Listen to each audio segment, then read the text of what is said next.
A, B, C. Yeah, we haven't gone yet. Well, I'm not singing that for that purpose. Easy as 1, 2, 3.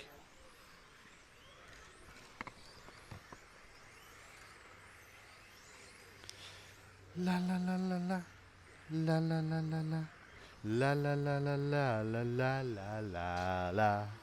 Ooh, ooh, la la la la. La la. Oh. Okay. I was just singing. Good morning, good morning, good morning, good morning, good morning. How are you all? How are you, Matt? I am Tickety Boo. How are you, Stu? Is good. Yeah. And hello and welcome to Torres Novas in Portugal for finals day. Hola. Of the EFRA 1/10th electric on-road touring car European Championships. The car's going around at the moment. It's actually the Practice A final because those of you eagle-eyed of you within the RC Racing website will have noticed that the timetable got shuffled up earlier today. ¿Qué? ¿Cómo está? That's Spanish, not no, Portuguese. it works in Portugal as well. Really? Yes. Ah. It's a So if you Portuguese look phrase. if you look in the bottom left of your screen now, you'll see the times of the actual A finals. Yeah. But we will be showing all the finals, including the Schumacher scrap-off in the B. It's Chris Gray just below me, where they're going to have a big. Apparently, it's a big battle there. So anyway, other eagle-eyed people amongst you might have something else new on the screen today. There's a new position for this camera. No. Okay. That is new as well, actually. No? That's not new. Go on.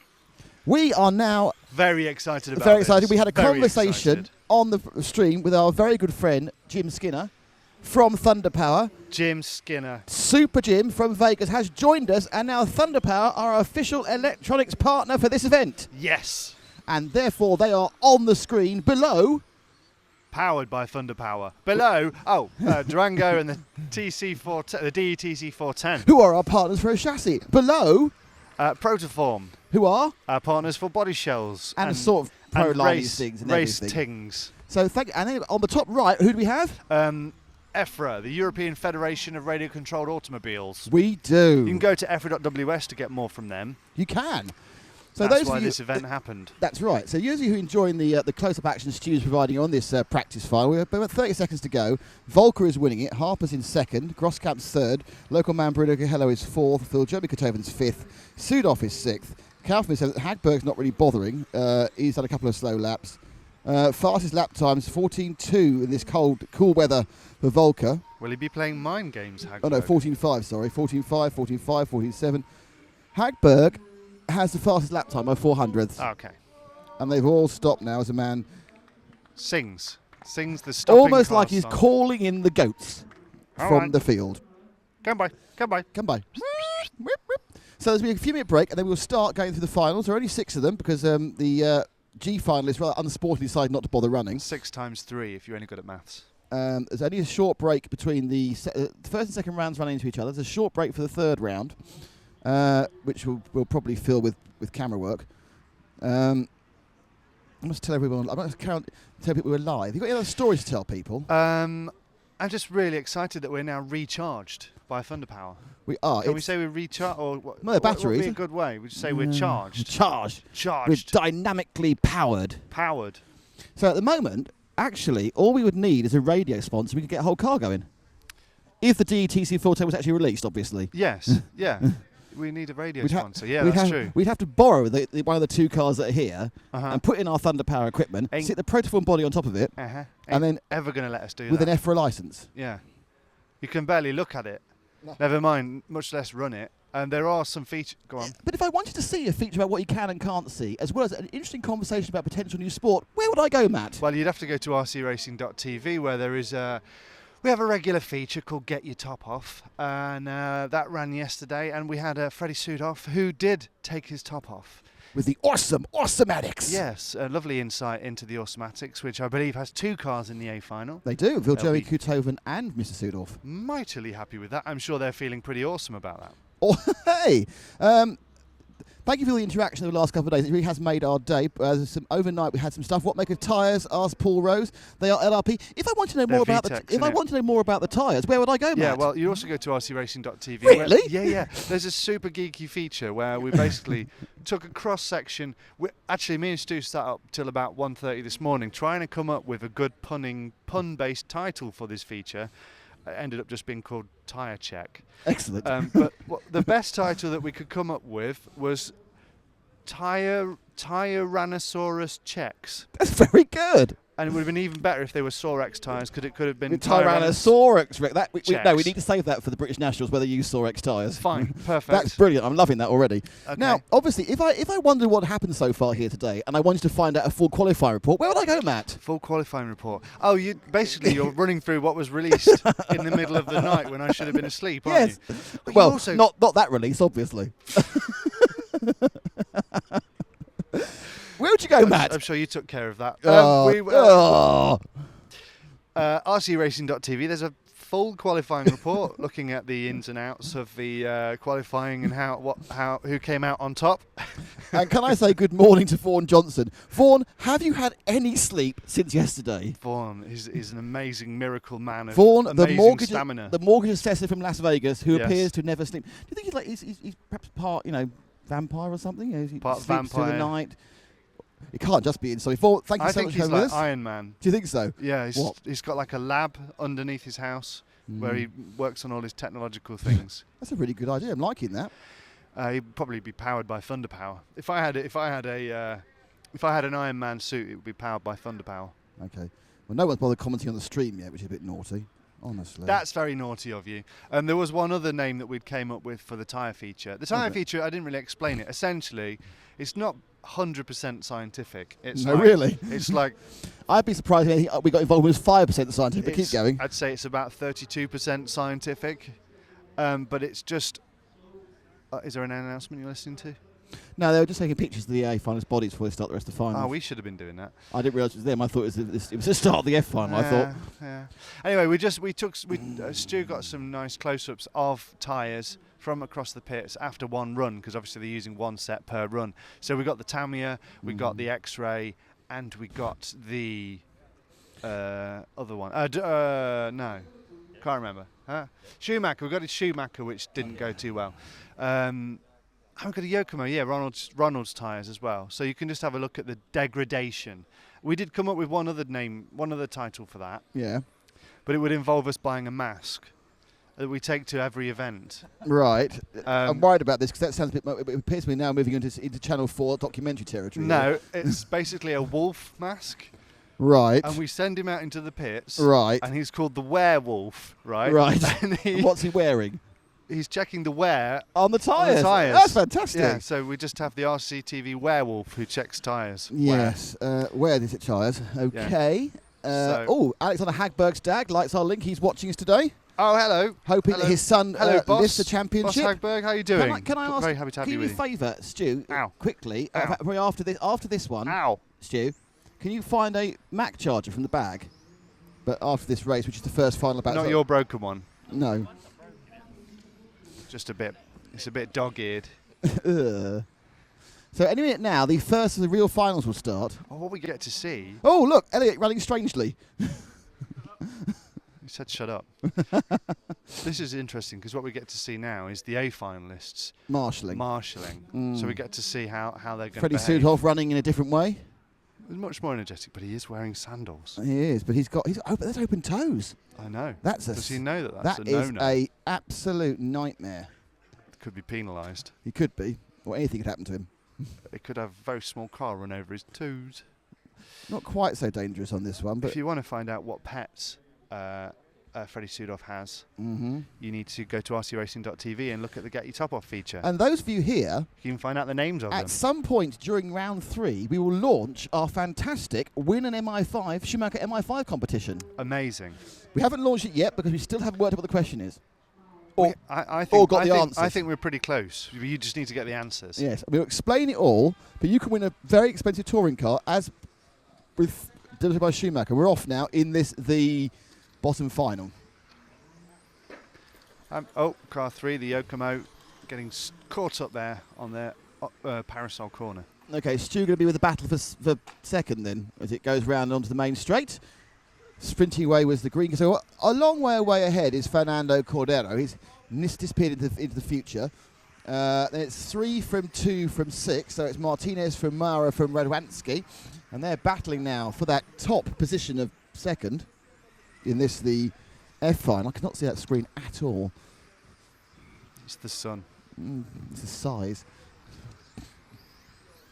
But 3 now of Martinez pulling away a little bit. So they've settled down now after a quite exciting sort of scrappage and leading away by a lead of something in the region of, as he waits for it to update, 5 seconds. He's 5 seconds ahead the leader already. That's just showing off. He goes down. Who is now? Who's Stu with? We're with the leader as he goes through Parasol, car number 1. Yes, long way ahead. Let's go round the track so we know what's going on. Okay. So you go down the back straight, and then you go round. There's a timing loop, and that's Snakebite up to the Protoform Point, along the Thunder Power Straight. Okay. Round Parasol, the Durango D, and into the EFRA E. You see? It rhymes. Marvellous. So let's do it again. Back straight, full brakes, turn round, over the timing loop, Protoform Point, Thunder Power Straight, Parasol, Durango D, EFRA E, 1, 2, and 3. And our man at the front is always about to lap everyone else. So you get the impression that Fernando Cordero may have qualified out of position in this heat.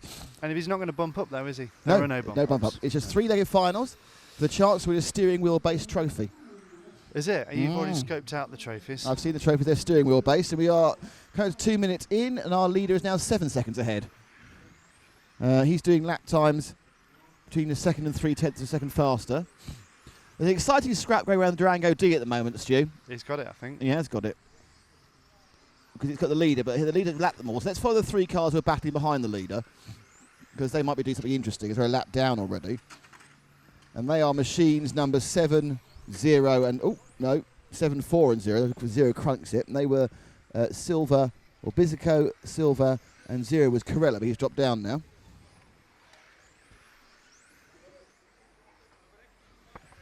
Maximum brightness. So this is the F final. Unsurprisingly, the next final will be what, Matt? Because yesterday you told me you could count and near the alphabet. Yeah, but not backwards. Aha! E. It is the final. Then we have the... it's a bit obvious, isn't it, that the D's next and the C, the B and the A. But it's only the first leg, because obviously in electric buggies they only get 1 run out, the lower finals. But these are all going to get 3 legs each. 3 legs of fun. So it's still Cordero leading by whatever the Portuguese equivalent of a country mile is. In second place, it is car 2. Can we find car 2? He's in second place. He's probably just going down the straight now, I expect. See the green cars in second? I don't know. The limey. Yeah. 794. Is it? That's car 3. Car 3. That's car 2 has got the Orca-powered car 2. Ah. It's the lime-coloured. With so thin paint it's see-through through the sun. He said, right, I'm painting my car bright green, but I'm going to save weight and have like half a coat of paint on it. But he is in second. That's Maura. And then in third, it's car number 6 of Radwanski, who's just going down round the Durango D now in the Polish driver. And this race has been disappointingly civil so far. They've all kind of stretched out.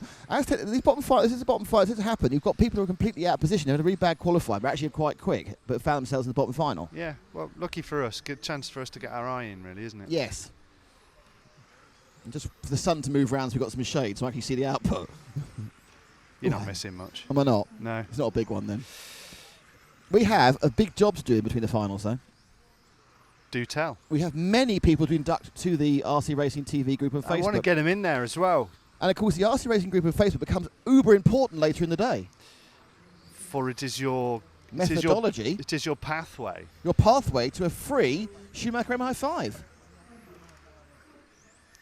Which is exciting. Because we will post the question only on www.rcracing.tv. Yes. And you can only answer on the Facebook page. And you can only win via Royal Mail. which is the postal service. But we will we'll send post it anywhere in the world. Yes. So first leg, I need to write this down. Maybe FedEx. Goes to Cordera.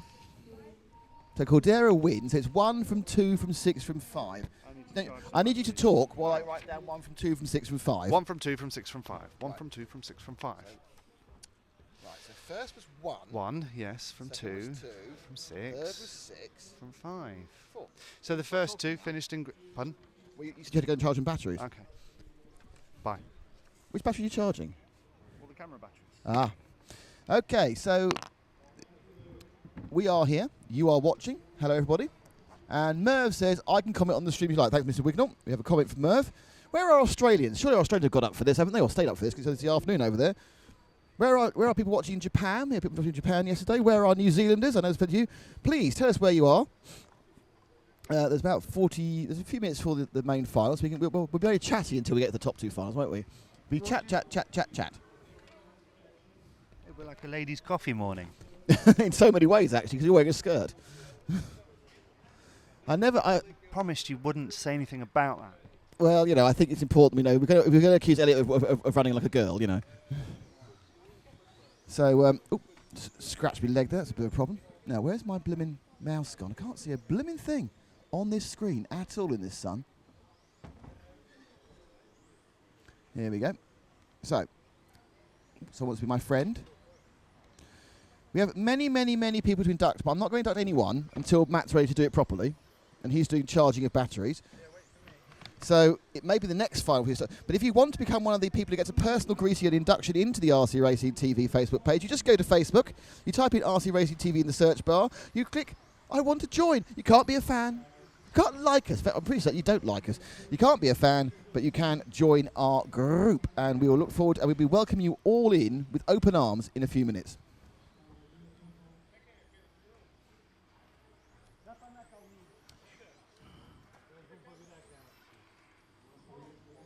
David Norton's already excited by the fact he might win an MI5. I'm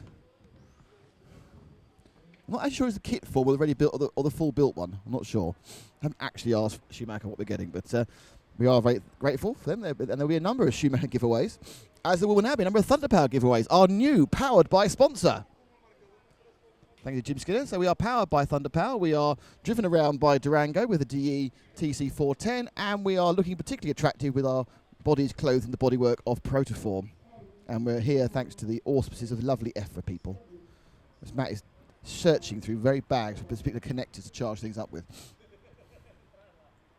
Need that sneery thing. And off we go now with the D final. No, E, I've got this wrong now, haven't I? It's the E final. And it's Jörg Michael Tiet who takes off the lead. Wegman goes into second, and the earlier pole man was Hoodie, and Hoodie's had a really bad start. So we're up with the lead there. First and second sprint down the straight towards the timing the snake bite. Both white cars, which isn't at all confusing. Huddy's pulled away already. Oh, got a stop-go there for car number 4. So a stop-go for Marcus Wegman, which leaves Tiet well in the lead from car 9 of Malvero.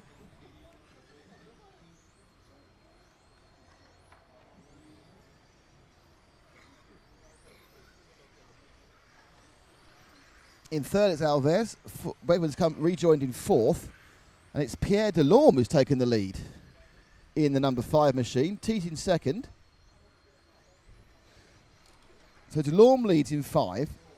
In second, it's Tiet, both white machines. Third, it's 0. So 10. Oh, no, he lost 2 places around the corner there. So let's follow this battle for third, fourth, and fifth going through the EFRA now.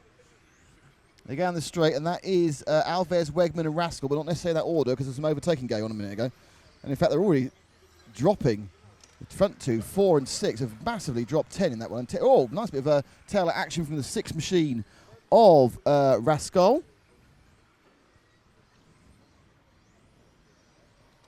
And it's still Delorme winning, and he's away and gone from car position 5 on the grid. Huddy, Siemens, we had 3 guys, David Seguchi, so 2 guys didn't start, which was Simone's and Sakaguchi, and Hoodie pulled in after a lap after a bad start from pole. So it's Tiet from Delorme, so Tiet's got through there whilst I was reading things out. Has he? God, there's probably for no reason at the moment. So it's Tiet from Wegman as Delorme's dropped right down.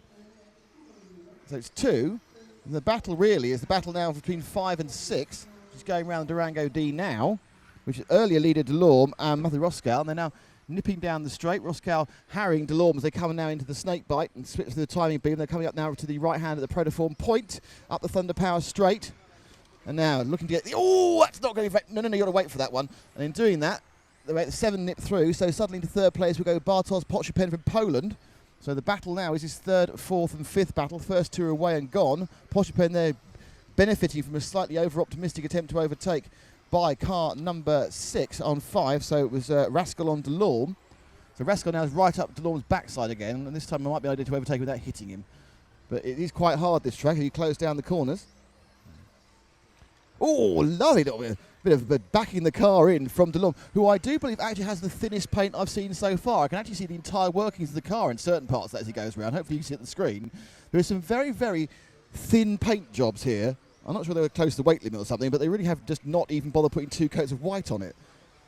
And they're stretching out now. Interestingly, since 7 got past, he's managed to stay ahead. So 7 of Poczupin is still Teat from Wegman, but we're watching the battle in 3rd, 4th and 5th as Poczupin is happily away there around the Durango D and through the EFRA E Part 1, but he's now being closed down by Delorme and Rascal. So we're having a big battle now at 3 minutes 15. This is the E final, the 1/10 Electric Touring Car Championship. Oh, and it's a mistake there. So it's now the battle for 3rd as car 6 of Rascal makes a big mistake on the protoform point. And it's now can Delorme, the early leader, chase down Poczupin. And can Matt see the screen enough to cut the camera is the next one. It's being very sluggish. Come on. Drink it into life. It's not behaving very well. Is it not? No.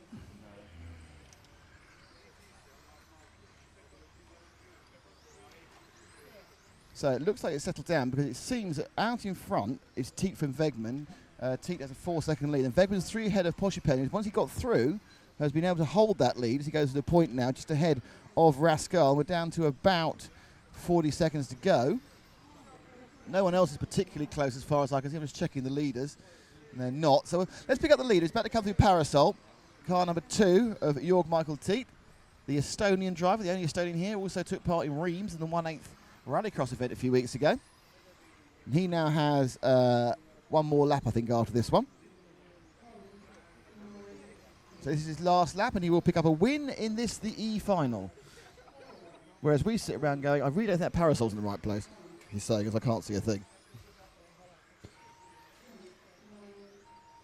Okay, and that is all over. So, crash at the end there. That's not the 7. I think 7 may have lost it on the line, actually. And Poczupin, I think, made a mistake on the line. In fact, he did. Poczupin dropped to 4th from the line there. So I now need to write down numbers. So it was 2 from 4 from 5 from 7. 2 from 4 from 5 from 7. Okay. It still isn't doing anything for me, by the way. Spin it that way a bit. We'll angle it 1.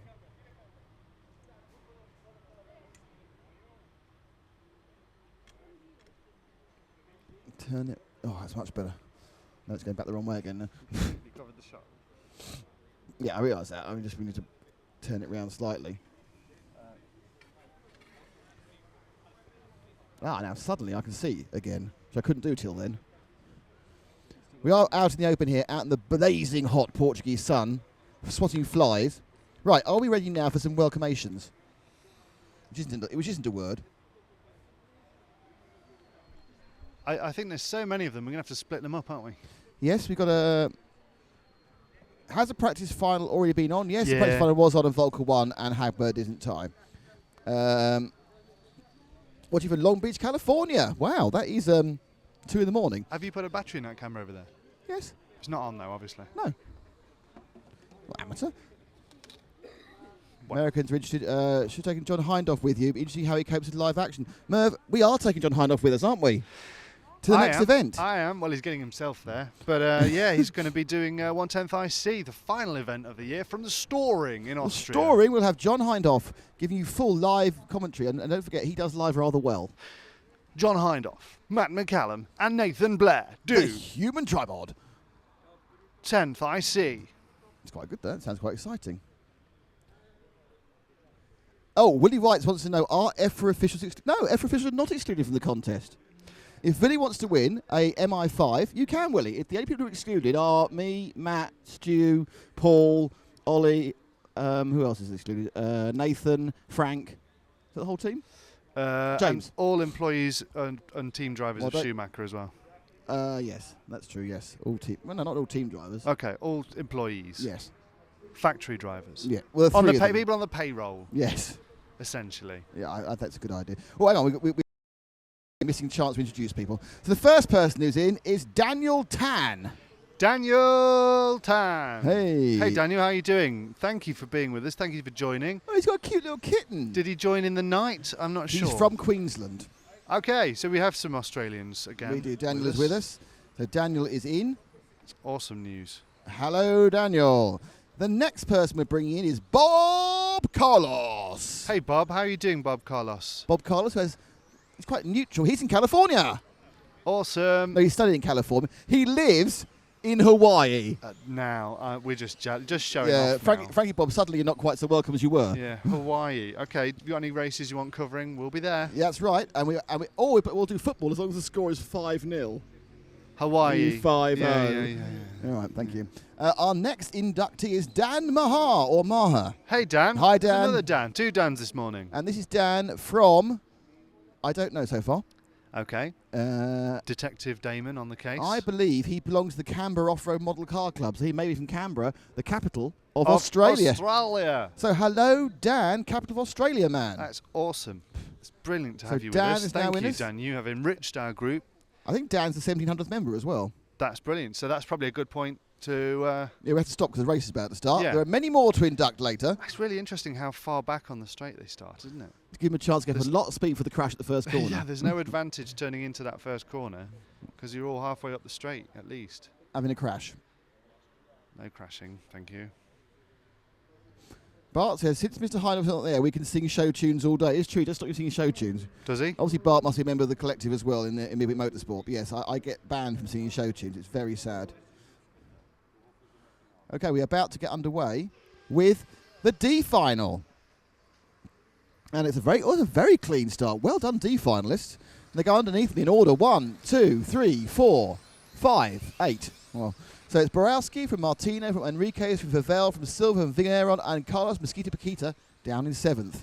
So it's the first 2 break away, and that's who we're with at the moment. It's the green car of Julian Borowski of Germany and the Portuguese driver number 2 of João Miguel Martino. Borowski looking quite good to get away. So let's nip back to the chain of 3, 4, 5, 6, 7, Stu. They're just going down the straight now. There's a little error. We appear to have picked up a slight problem with the camera.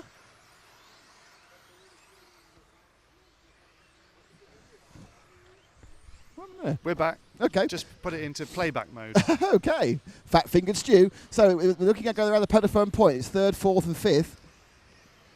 And it is cars number 8, 5, 0, 7, 9, which is Limoges in 3rd, Silver in 4th, Vogel in 5th, Mosquito Peter in 6th, and Ponaggio, I've been having trouble with that name all the time.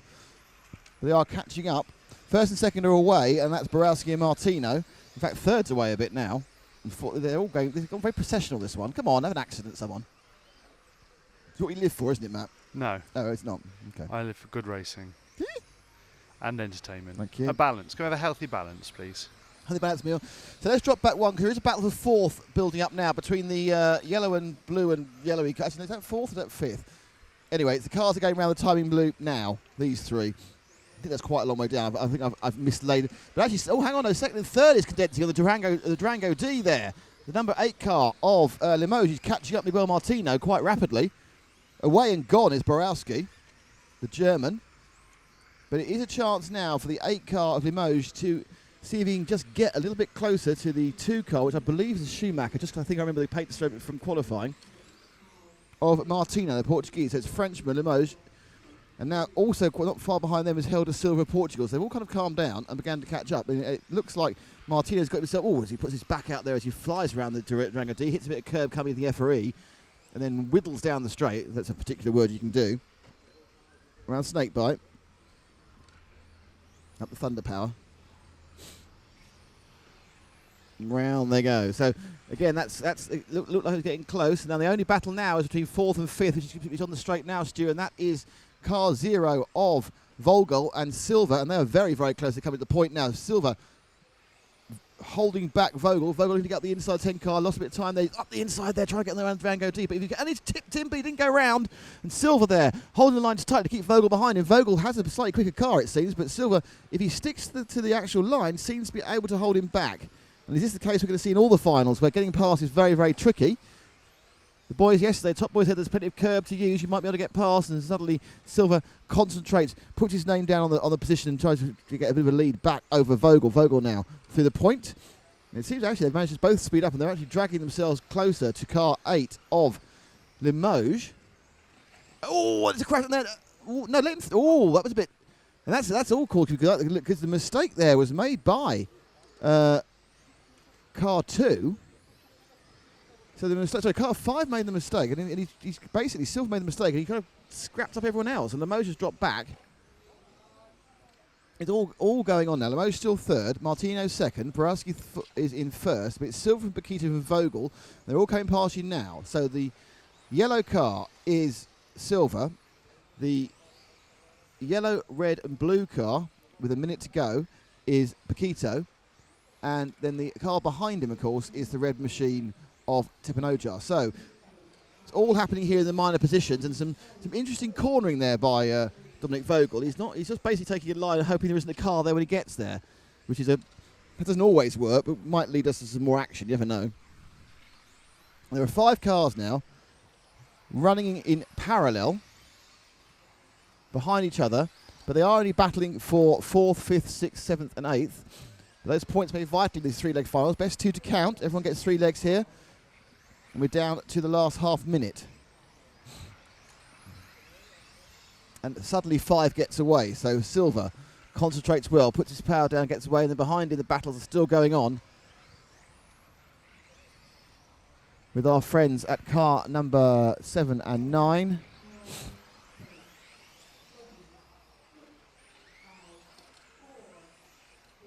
Through the EFRA, and we're now out of time, so this is the end of it. So they all finish in those orders. Our leader, I think, is a long way ahead, Julian Borowski in the number 1 machine. He's actually been almost caught up at the end by 2, but it wasn't enough. Martino got very close at the end, but it's gone Borowski from Martino, from Limoges, from Silver. So it's 1, 2, 8, 5. I have to write something down. Say something, Matt. For those of you that have just joined us, you can just check in the bottom left-hand corner of the screen. We have displayed when the A finals are, if you have to go off and come back again. Because the timetable's changed, isn't it? The timetable has changed several times. Not completely our fault, but it does help us in some ways. So we can get to the airport. We can get to the airport and fly home, which is not really anyone else's problem but ours. But anyway, it's good news. The A final 1 will be at 10:50. That's BS in UK time, Portugal time. A final 2, 12:10 local time, and A final 3, 10 to 2 local time. Inigo Lewis is asking us a question many people have asked us. It's about next weekend. Next weekend, which is about the large-scale touring car. Atlas. I'm afraid we won't be Atlas, Darlo. It's an IFMAR event. We are, of course, EFRA media partners. Who knows? In the future, we may be IFMA media partners. We may not, but that's just the situation. We will have, we hope, lots of reports on www.rcracing.tv there, but no video, we don't think. It's unlikely. We're going to try and do something. It might not come off. It's, sound more positive. Really looking forward. It's going to be it is a great arena for racing in. It's a great, it's the World Championships. We missed last year's World Championships. We missed the previous World Championships, and we missed the World Championships that were in Australia before that. But we had them on the TV show. We did have them on the TV show, and so it is an event that we would love to cover, and we hope to cover in the future. You're a big fan of large-scale touring car, aren't you? Yeah, just because it looks so good on the camera. If you get the cameras low enough, it also can look a bit fast.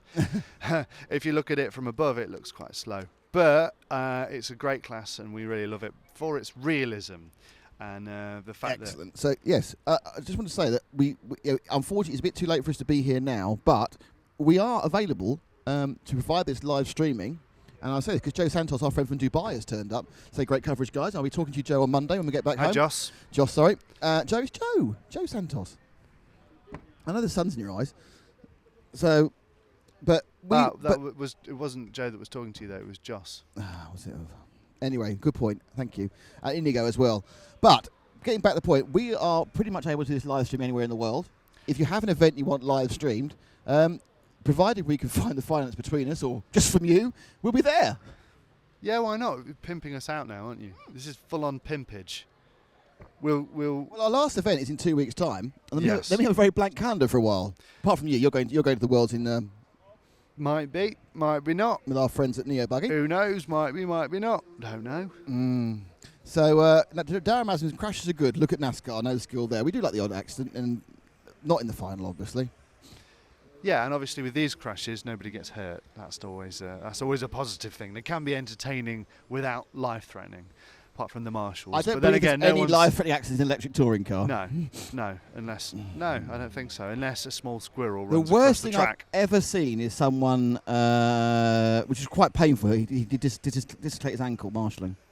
Yeah, but I've seen worse in that can in happen other crossing events. a road, can't it? That's not due to the actual particular class. I have seen worse for marshals in other events with bigger cars, but electric touring cars, that's the worst I've ever seen. I've seen something fairly horrendous happen in Argentina, but it's, safety is always paramount, and the reason they cancel the races, generally the only reason they cancel or suspend races is due to the safety of the marshals when they're marshalling, particularly if it gets wet and It's wet, they can slippy. fall over. Good point. Yes. We've rabbited and missed a chance to introduce people. Oh. So hello to Keith Choi. Keith, you have made a great decision. Keith has 29 friends in the group. No, he you doesn't. don't.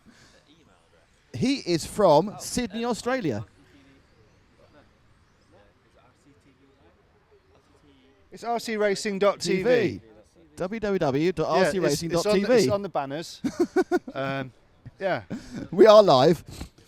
British team manager and well-known Elliot Harper father. Well-known Gordon Elliot Harper father. The only Gordon, Elliot Gordon Harper father. Well, the only one we know of. Gordon Harper is asking us how to find us. It's a good point. www. But people here have found us. And yeah, so from Sydney, Australia, Keith Choi. Hello. You are welcome, and thank you for joining our group. And you can now enter the Schumacher MI5 contest. That's a really nice picture of your touring car as well. When we actually get round to setting it. And Inigo, we just spoke to Inigo about the large-scale touring car. We would love to do large-scale touring car. We'll be doing it next year. And Ben Gasson says you should come to the BRCA Mendip. Well, we do, because Stu comes there and does his super cinematography. Yeah. I'm doing a kind of a wavy arm effect now for his videos. Nick has two sign languages things that he does. One for making a video, which is like a swirly fist round your head thing. And there's a very similar one, which is for, God, there's a race happening. Yes, Inigo. And that's about music. But no, but you just saw a new one, which was a swirly face thing. Okay. The race has started, Nick. I know, but it's only the team file. So Tim Val goes off in the front, Alex Sarant second, Dino Seto third, Cyril Ndai is in fourth, Miguel Hugo is fifth, Thomas Pumpler is in sixth, Francesco Martani in seventh, Steve Weiss is in this one, and Merrick Churney. Merrick with the attractive girlfriend, Steve Weiss with the... I'm sure he loves that. With the T queuing of 2,007 euros. So two of our major talking points from yesterday are in this one race. And actually, notably, these cars look quicker than the previous ones. So away and in the lead is Tim Weil. Right behind him, it is car 3 of Stadler and then car 2 of Laurent. No, it's car 5 now. So in third now, it's car 5 of Hugo. Where's Laurent gone? I missed him somewhere. Oh, I did miss him. An extra car went through. My eyes aren't working. So the battle at the moment, Stu, is for third place. Going through the parasol now. Number 5 of Hugo trying to get up in the inside of number 2 chasing of the Laurent. blue car. Let's get really colour specific. Sounds very Milky Way, that does. We've got to get really colour specific. And it comes up the inside there, gets up the inside of the snake bite, but then fighting straight back through protoform point. And back up the inside against a 3-corner pass. Oh, block check there from car 5. Not sure and then think about that. brings it back up again. Lost again on the Durango D. Well, if we had a highlights reel, that would make it. Yeah. But we haven't. Because we haven't got a highlights reel. And then this battle is letting the others get away, but suddenly the 5 now of Laurent and so Hugo and the 2 of Laurent are really having a ding-dong battle. Laurent looking like he's dropping off. Looking like Hugo's got more pace in the morning sun. This is the track as cool as it's going to be. It's the fastest it's going to be this morning. It gets warmer, it gets slower. Going through Parasol, and certainly he's now got a little bit of space there over Laurent. Oh, Laurent rolls it, he's gone. And now the battle for Laurent is to pick up the next position. So he's now got car 9 in front of him, which is Steve Weiss. So Steve Weiss on the back of the grid has already brought his way up to 4th place. Go Steve! And Weiss now, in the multicolour properly painted machine, is ahead of Laurent. It's Val from Stadler from Hugo. I'm 1, 2, 3, and they're all very well spaced out. Val has a lead at about 2 seconds apart, each of them. In fact, Weiss now is beginning to move forward. And we are 2 minutes and 2 down.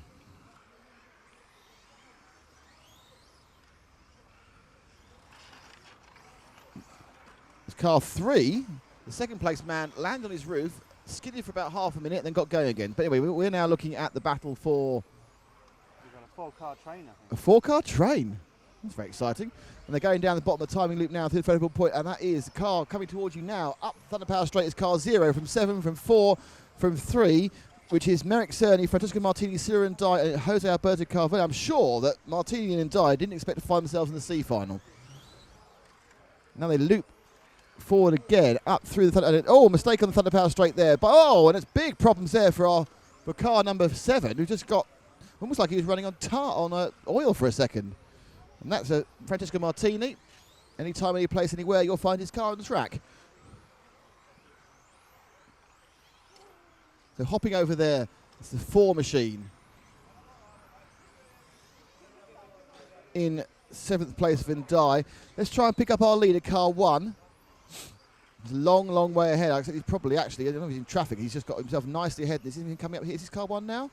No, it's car 6, obviously. There he is, car 1. So car 1 from 7.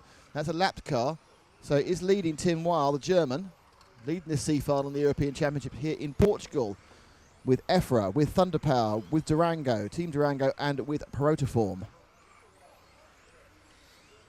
And Weil, the car looking very nicely balanced at the Protoform point, goes to the EFRA. Drop back 2 cars, the second place man. That's car 3 going to the EFRA himself now, and that's Dinoy Stadler. Didn't know put the odd good qualifying time. I thought he was heading for the B. Oh, massive wheelie and a crash on the side. So he just decides to give us a bit of a show there as he picked up a curve, wheelied the thing. He made a couple of mistakes, but kept going. So Stadler must have some good ground speed, because only one mistake and you're going to get eaten by the pack here. But no such problems. And Stadler stays second. And behind him, it's the 5 and 9. So we have a battle for third right at the end now, coming up the Thunder Power Straight through the. So Steve Weiss has 2 laps to claim third place from Manuel Hugo. So Weiss now coming in to start his last lap probably. May just get another one. As they go now up the Thunder Power Straight, they turn to Parasol. Can Weiss get through? Hugo blocking there. Which is fine. It's totally legal. Going round through Durango and into the EFRA. They'll put the power on down the straight. Looks like they've both got a similar amount of horsepower, braking hard into the... And this is their last lap of this battle for third. Weiss goes inside, goes outside. Can he nip it up the inside? No, he's taking a wide line. Perhaps he can get to the inside in Durango D. Now it's the EFRA, and basically if he can drive the line, if Hugo can drive the line, he'll be fine. But will Weiss try something kamikaze, into the... No, he doesn't. And the winner is Tim Wahl from Dino Stadler, from Hugo, from Weiss. So I have to write things down again. 1 from 3 from 5 from 9 is the answer on that one.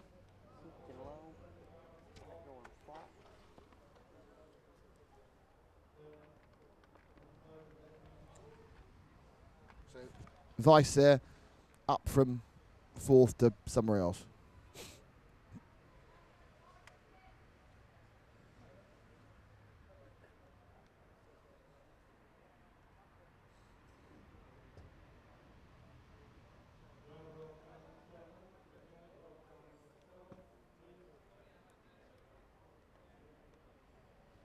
Oh, Adrian Jeffrey says it might be good for us to come to BRC at Mendip.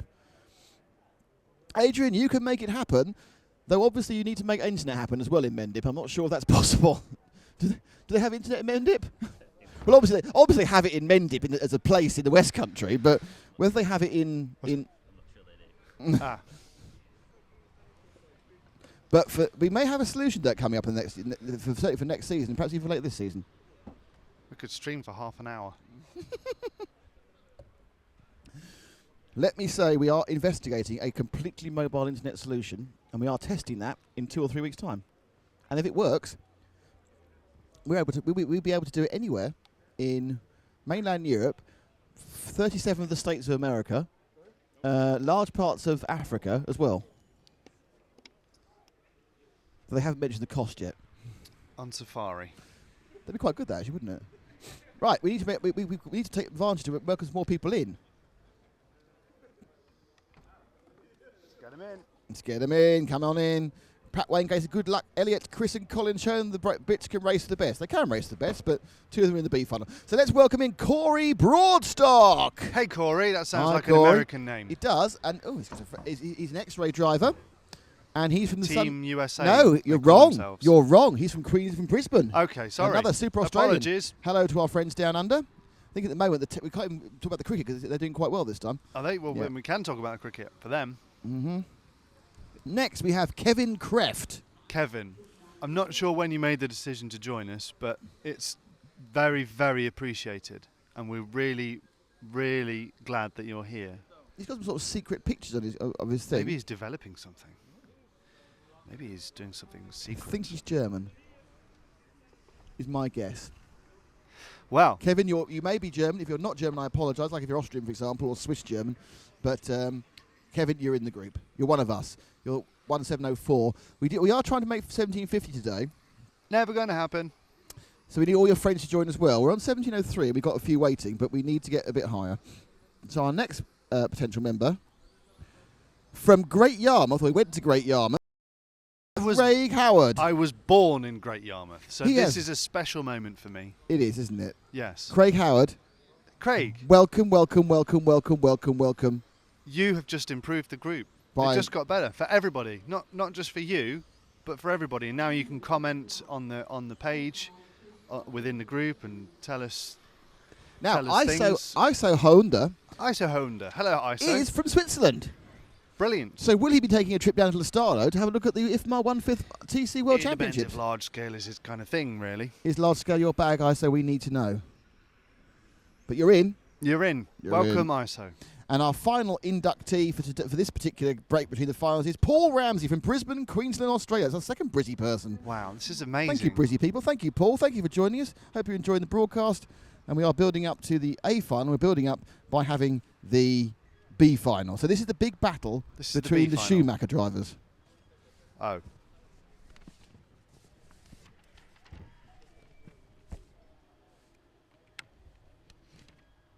Ah, yes, we need to turn cameras on, don't we? Just a bit. We can turn the camera on later. Right, so anyway, so we're now Yeah, I'll Sudden- one afterwards. suddenly the A finals courts are a bit because it's B final now. And it's Victor Vilk in pole. Car 2 should be David Abar. Car 3, Alessio Manucci. Car 4, and there's a bit of tight in the corner, and Vilk now leads away. Oh, Manucci gets up the inside of Vilk there. So Manucci leads. Vilk trying to get in, and it's Abar now leading. Abar leads Manucci. Vilk in third. Fourth is the car 4 of Martin Hoodie as they sprint down to the snake bite and around the timing loop into Protoform Point up the Thunder Power straight, and it's Abar here with the leading the Italian. So it's the French, German from the Italian, Victor Vilk, Swede, probably almost certain thought he was going to be in the A final, but currently is knocking back at the battle of the Schumachers. It's Price from Granger from Hoffer. But they're a long way back at the moment, not in the top 4 positions. So it's all about the lead, and it's all about the top 3 who are very, very close. It's Abar from Manucci from Vilk. Abar gives a bit of breathing room. Manucci going well. Vilk again looking to do something with it, and just behind them, off pace, is Huddy in 4th around the EFRA in a 3-car train. Lap times around the 15.1s, the 15.2s. And just been dropped. Vilk's been dropped off this 2, and suddenly it's Abar and Manucci who are batting for this one at the moment. Abar a long straight down there, long sprint down, back to heavy braking, and now he's up the Thunder Power. Turning hard left onto Parasol. Abar driving as he needs to, effectively closing off opportunities for an easy pass for Manucci. Manucci sitting there waiting for a mistake. Vilk, though, actually isn't living with the pace of these two, as our leaders come up now to Parasol again in the B final here at the European Championships with Thunder Power, with the Team Durango DTC 410, and with Protoform. Heavy braking there, and they actually managed to stay almost equidistant, even as they accelerate and as they slow down, which is odd really, because you expect the gap to increase. Manucci keeping a watching brief on Abar, and Wilk very definitely being dropped at the moment. He's good 3 or 4 tenths behind.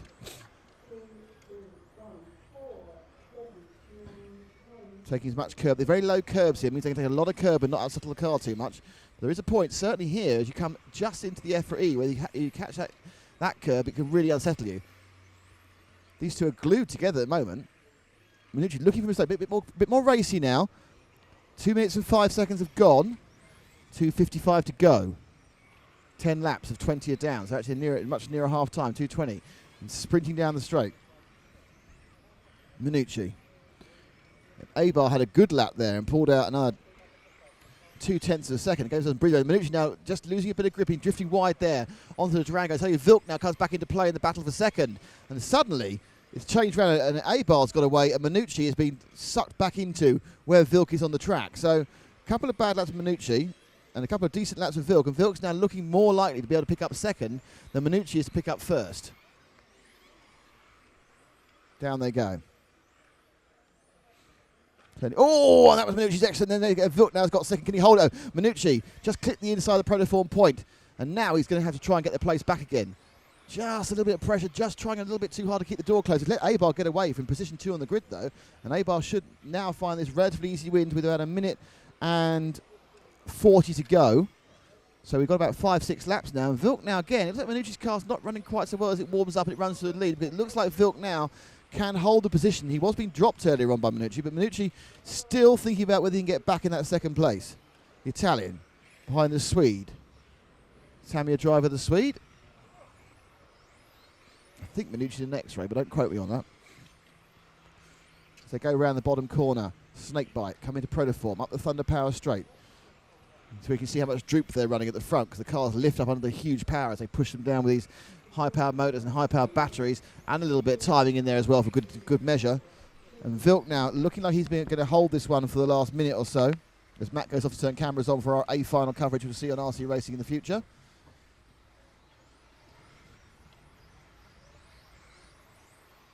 And there are lots of cameras to turn on.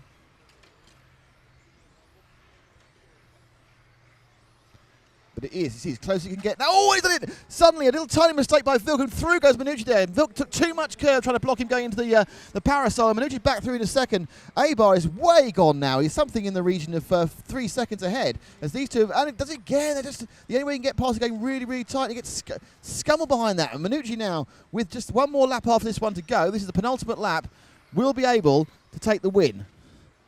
Sorry, the second place with the win going to Abar. If he just holds this one lap, so no mistakes, there's no way Wilk will get past from there. He's going to close up, he won't get past, and Wilk will end up in third in this race. As Matt goes off to turn cameras on.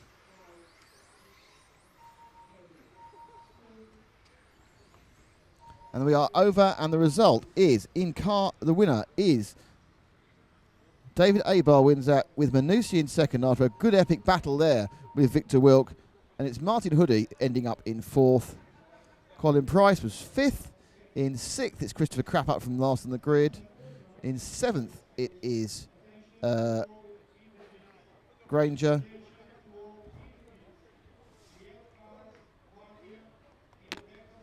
So we now need to see what's going on as far as turning cameras are concerned. I'm going to go and nip onto the podium and turn our recording camera on. Hopefully you'll be able to hear me when I do this.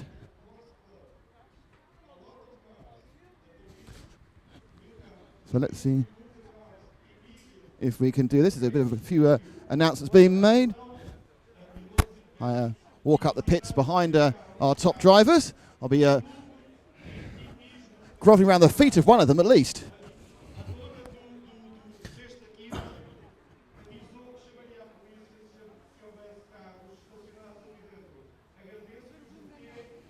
Oh, that's a disaster.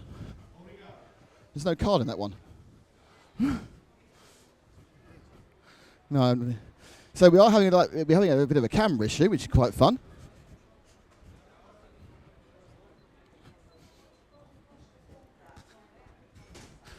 So as we wait between here, the A final has sneaked up on us, almost unawares.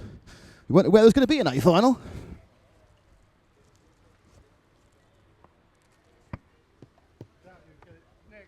Is the one at the bottom turned on? We've got 5. So there you get the inner workings of RC racing as you pick up an A final. We have to turn about 5 cameras on for the TV edit, and that does take a little bit of time doing. And you get there, you find that one's not got a card in. It's, what can you do, eh? Honestly. But the good news is we're about to have an A final. So we look at the podium, please. The podium, what's it called? Rostrum. That's it. And we have. So you can see up there, it's Kotoven. Next to him is Kaufman. Next to him is Bruno Cahello. Then Elliott. Then Mark Reinhard, Alex Hagberg, Freddie Seedorf, Gilles Groskamp, Yannick Prumper, and on the far right, as you can see it, the Acomo of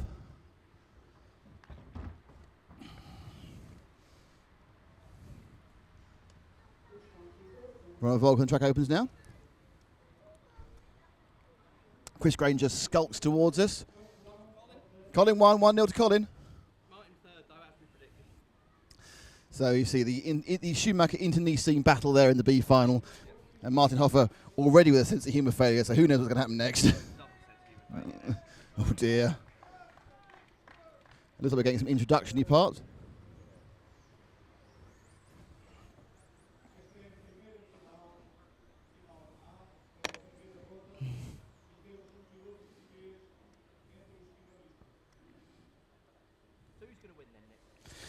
Well, I have an impromptu interview here now with Chris Granger. Chris, who do you think is going to win? I think Ronald's going to win. It's not an easy track to overtake on, and he's the fastest, so I think he's going to lead off the line, and he's probably going to. We don't want to see that. Well, of we course want to see not. a battle. We want to see Elliott win, to be honest. Well, I can't say that. I have to be impartial. Of course, I'd like to see Elliott win, being a fellow Brit. We always say we don't care who wins as long as it goes to 3 finals. So as long as different people win the first 2 finals, we're happy. Yeah, but obviously, true. if those different people include Elliott, we'll be very happy. That's true. So how is your car when all 4 tyres don't blow up?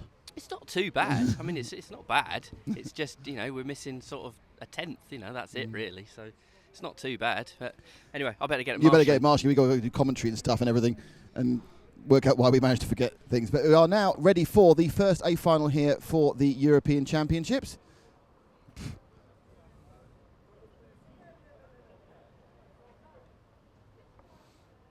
Hello from Japan, from hello from Aruba, from Albert Lake. Blimey. Okay. A final about to start. Volker on pole, then Hagberg, third Harper, fourth Groskamp. And they're off into the first corner. Good start there from Volker. A little bit of power, they sneak round. Ronald has a nice clean lead. He's leading from Hagberg. Harper now looking more at Hagberg than Hagberg is at Volker. Groskamp in fourth. They seem to have gone off exactly in order. And indeed they have. They've gone up in 1 to 10 order, which just shows you how good drivers they are. Not a single instant there. A little bit of a clippage at the back. But anyway, as we move through, it's Volker, Hagberg, Harper. A little bit of a gap now between Groskamp. Groskamp slightly holding up possibly his fellow Tamiya driver with Reinhard. But let's look at the front, because at this point, Volker has been very quick at the start of the race the whole way through. Hagberg has been quicker at the second half. And the 1, 2, 3 are pulling out a little gap as they go around the Durango D and onto the EFRA E. Staying off that curve as into the main straight. Power on, heavy braking, round the timing point. Into Protoform. The gap currently is 0.4 of a second between Hagberg and Volker, and 0.3 between Hagberg and Harper. Harper in the orange car, Hagberg in the green car. The white and blue car is the machine being piloted by multiple European champion, but not current European champion Ronald Volker. The current champion, there wasn't an event last year, is Mark Reinhard, currently in 5th, and the current world champion at this is currently in 4th. But the top 3 have gone away, and in fact now Hagberg's starting to get much closer to Volker, and Elliott's been dropped into kind of a no man's land of 3rd. And it's all about the first 2. It's been about these 2 from the moment we arrived here in Portugal. They were 1st and 2nd in every single qualifying round, all 5. It was 4 wins, 4 qualifying wins to Volker, 1 qualifying with Hagberg, but Hagberg did get the fastest time we saw, and it was set around this time of the day yesterday. So now, that famous Murray Walker statement, catching is one thing, passing is another, and it's a better lap for Volker there. So Volker puts in a better lap and just stretches it out a little bit. They were doing 14.5s in the last couple of laps, and he just put a back on Hagberg there. Behind him, it's Harper, Groskamp, Reinhardt, Kotoven, Kahalo, Prumper, Kaufmann, Sudolf now is at the back. But it's about the front two as they sprint round now into the protoform point. This is where the pressure really tells, and this is where the top drivers don't crack. So it's Volker. Now, with Hagberg all over him, Hagberg has to try and find a way past, and that's going to be the issue. Because if Volker doesn't make a mistake, how can Hagberg get through? Because the only other way, and Hagberg on two wheels there, he comes up the Thunder Power straight. Just got away with it, but he drops a tenth of a second again, and we're now 2 minutes and into a 5-minute race. So it seems like an age, but we're only 1/3 of the way through, really, up through protoform. Hagberg more circumspect with the entrance to Thunder Power. Hagberg is able to go quicker, but it is easier to follow than to lead. And he can certainly probably get back up on the tail of Volker. But what he can do once he's there, who knows? Volker had good drive. He seems to have more drive coming down the main straight than Hagberg. And this is copybook stuff here from Volker at the moment. Hagberg, nice run around the incline curves and Durango D. Through the second and third part, he's still third place for Harper, still fourth for Groskamp, but Reinhardt's dropped out of fifth, and that's been picked by Kotoven now, and the Automatics is in fifth. So the Yokomo leads the X-Ray with the Team Durango in third.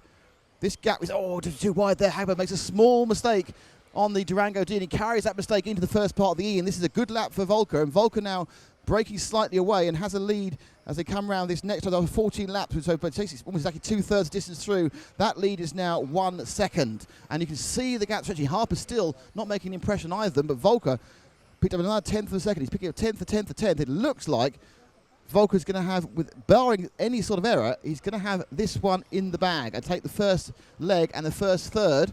And as Chris predicted, Granger looking like he's got it in, and suddenly he's managed to find a gap, and he's looking much happier as he goes away.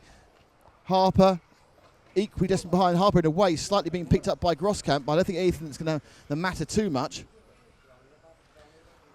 So Volker now, the only possible problem with a minute to go is he might pick up some back marker traffic.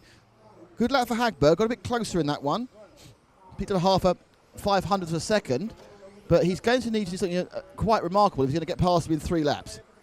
So they come round now, there will be 3 more laps to go. Hagberg really concentrating, really driving it down. He's got a little bit closer each time. He just got the Durango G wrong again, a bit too wide. But perhaps that's what he's doing. Perhaps he's trying to carry speed, takes a lot of curb, sprinting down the straight. Now, that's the time being, that white line there. That's whether he's finishing in 2 laps' time, where we may see the first leg of the European Championship go to Ronald Volker. Hagberg is closer, but he had a kind of a poor couple of laps in the middle, and he dropped off the back of him. Whilst he can now start to pressure, he is going to need to find a perfect run in leg 2 if he's going to give himself a chance this European Championship. Because Volker, as he begins his final lap, oh no, he'll get one more. He'll just clip one more, actually. So he's got one more lap. He's going to pick up a 22 because it isn't quite a 22 because they have a short first lap. So Elliot Harper is safe in third. This is the last lap for these two now. So this is the last lap. Hagberg is as close as he's been, apart from about 4th lap in, but it's going all the way around. And Volker picks up the first round. Hagberg tries to be clever. Volker is our winner in the first round. And he's taking the plaudits. And that was copybook stuff. You turn up, you get in the lead, you don't make a mistake. And yeah, we'll have Chris to predict it before the start of the next final. He has to predict someone else, because otherwise he's going to spoil everything. So it was Volker from Hagberg from Harper, 1, 2, 3, 4. Well, 1, 2, 3, 4. Behind them, Kotoven in 5th, Reinhardt in 6th. In 7th, it was Prumper.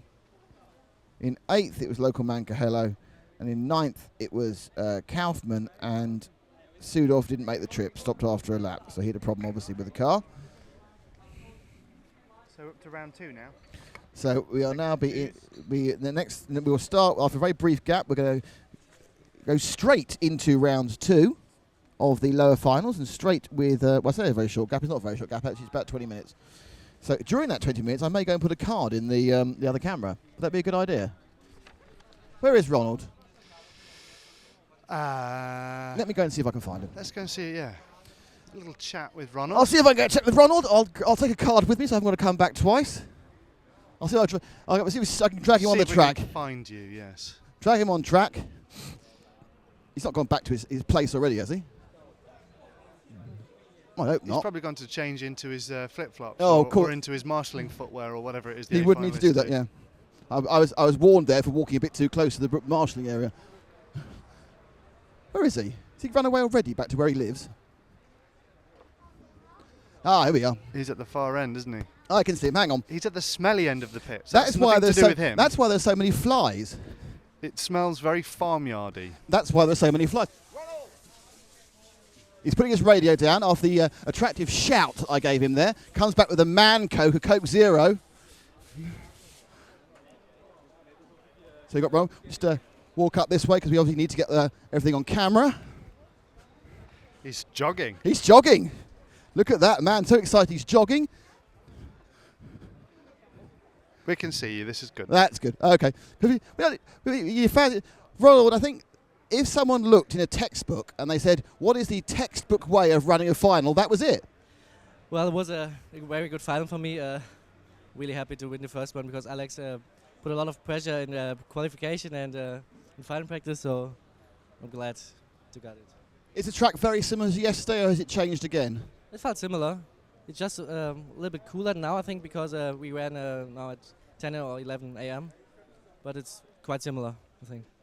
So now you've got an hour or so to sit there and think about it, but it's you're definitely, when we say in the pound seats, you're definitely now the favourite, and it's just a case of really making that first corner and then holding on. Yeah, it sounds easy, but even it's not so easy to pass here. If Alex is slightly fast, he can just put me a lot of pressure, and luckily I was able to hold a small gap to him to hold one, and I could drive my own line, but if he can catch up, I have to drive different, so far it was everything was like. Well, great drive. Thank you very much for talking to us. Brilliant work. I saw Alex walking up here somewhere, but I'm not sure where he went. Oh, he's gone to the food queue. Can we interview someone in the food queue? Can you see through the windows into the food queue? Kind of. We'll go to a wide shot of the food No. This is cafe. a food cafe. I'm going to interview someone whilst ordering their food. You can't take him out of the queue because that will really He's upset him. he's paying for a drink. Oh, okay. He's paying for 2 drinks. Oh, maybe one's for you. No, it's not. I don't think he's buying me a drink. He's paying for 2 drinks here. We can see him. This is live cafe-based interviewing. Yeah, it's like EastEnders. So, Alex, if you just walk out here. He doesn't know where to. He's got to get shades on and get his wallet and the drinks. And flip-flops. No, he's got proper foot. But Alex has got proper footwear. You know that. Okay. Right, you come right over here. Alex, you tried everything you could, but just couldn't get close enough. I mean, I was a bit cautious at the start because I didn't want to make a mistake, which would put me on the roof or anything like that. So then towards the end, I felt that my car was really good, so I tried to close, but still it wasn't enough. So. Which begs the question, what can you do in the next final? I'm going to try to start out more aggressively and hopefully be closer from the start, and then I can maybe attack towards the end. Alex, thanks very much. Enjoy your 2 drinks, and you picked up your wallet, didn't you? Excellent, good. I hate to be responsible for losing someone's money. So that's a quick chat with our leaders. There's a bit of argy-bargy going on. There's a kerfuffle, I think. A kerfuffle, hello. I believe, is the correct term for kerfufflations. Oh, hang on, I've not done the job I was supposed to do. Hold on. I was supposed to put a card in that camera, wasn't I? Let's not bother the viewers with cards and things like this. They want. We have had a number of requests for behind-the-scenes action. Oh, there you are. I thought I didn't realise you were looking straight at me. They want behind-the-scenes action. People love a bit of behind-the-scenes stuff. I'm sure they would love to know what everyone is upset about. But this will probably unfold in time.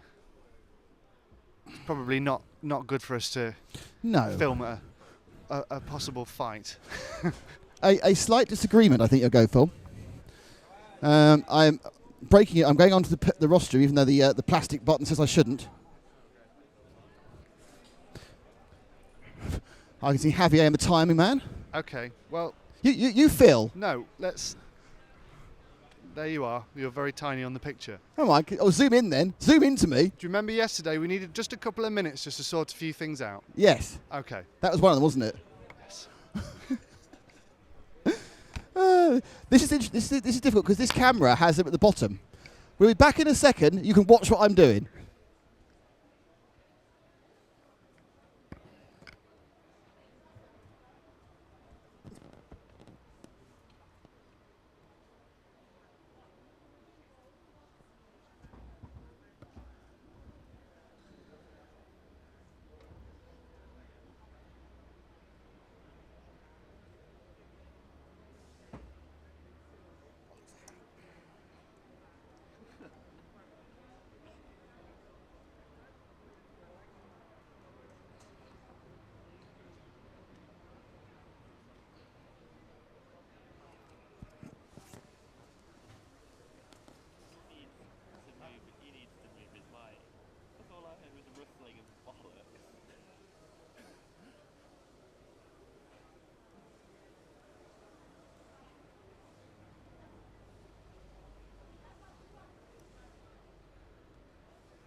So everybody, we've done some fiddling about, and the finals will start again in about 10 minutes.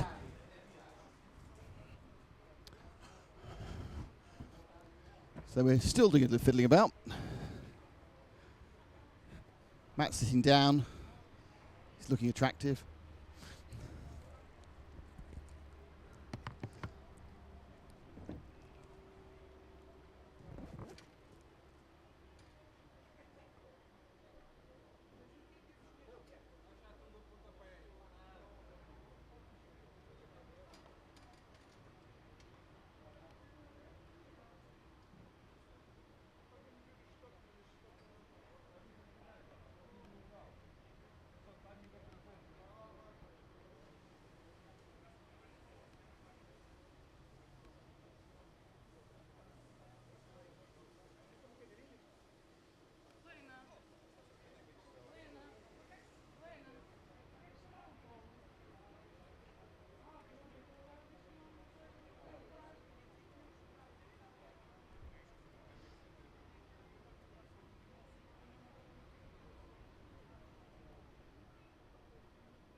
Hello everyone.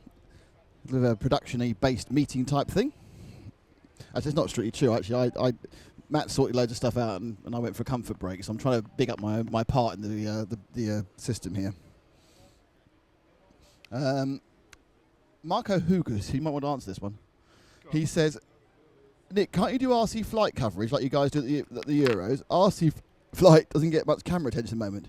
Is there an RC flight organisation like EFRA? I don't know.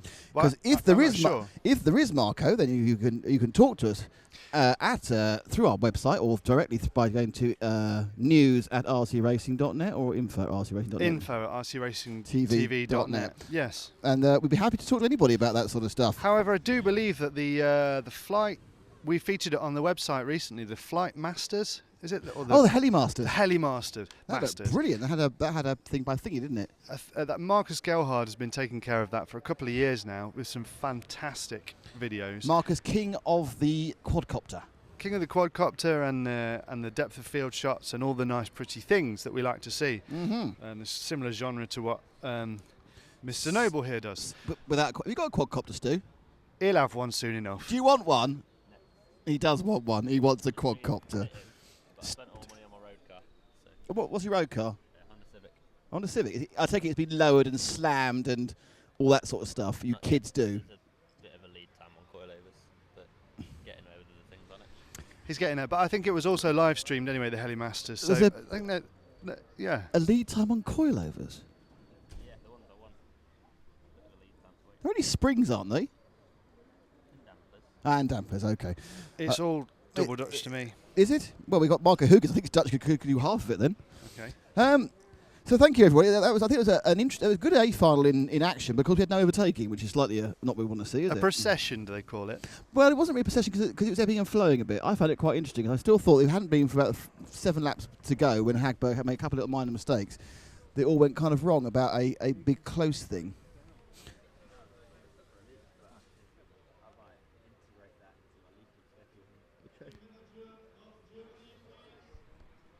Hey Nick. Jason says, hey Nick, please say hello to Jill for Pro RC Dubai for us. Was great having him here and can't wait to have him back. Well, I'm sure Yill is. Adam Talbot, where is the random question to win the MI5, Nick? Adam has not been with us all day, has he? Who? Adam hasn't been with us all day because we've already told you that the... Well, we promised it, and now he's saying, where is it? No, we said it would happen between the second and third finals because that's we've got a few minutes to actually put it onto the website. Right, okay, fine. Okay. Do we have a picture to go with it? We don't, do we really? Well, the thing is, I've thought about this, right? Mm. I think that we need to video the answers, to have video evidence, because this... Right. I It's getting don't more complicated now, No, isn't no, it? because I think it can be videoed just with a phone. Right. Okay. Just to have the answers preserved, because this is just so there is no question. Oh, Adrian wants to chat about things. Adrian Jeffries. Let's chat about Mendip. Let's chat about men. Dippy, diddly, did. Yeah, okay. Anyway, so we're happy to say hello to people for you, Joe. And Adam, we're happy to say there will be... Matt makes a good point here, because we could just make up the answers, and we do need to have them evidentialised, don't we? Yes. It's not a word, obviously. No, but do evidentialated. you like that as a word, evidentialised? Let's put it in the dictionary. It's in the dictionary. It's in. Slam shut. Dictionary's in. The next thing we need to do is we've got a little break. I think the racing starts again in about 6 minutes. Have you thanked our very important sponsors Not recently? since we came back on the air after our shuffle about. Shuffling. Right, okay. Who do you want to thank first? I like to do it in order. From top to bottom? Yes. What about left to right?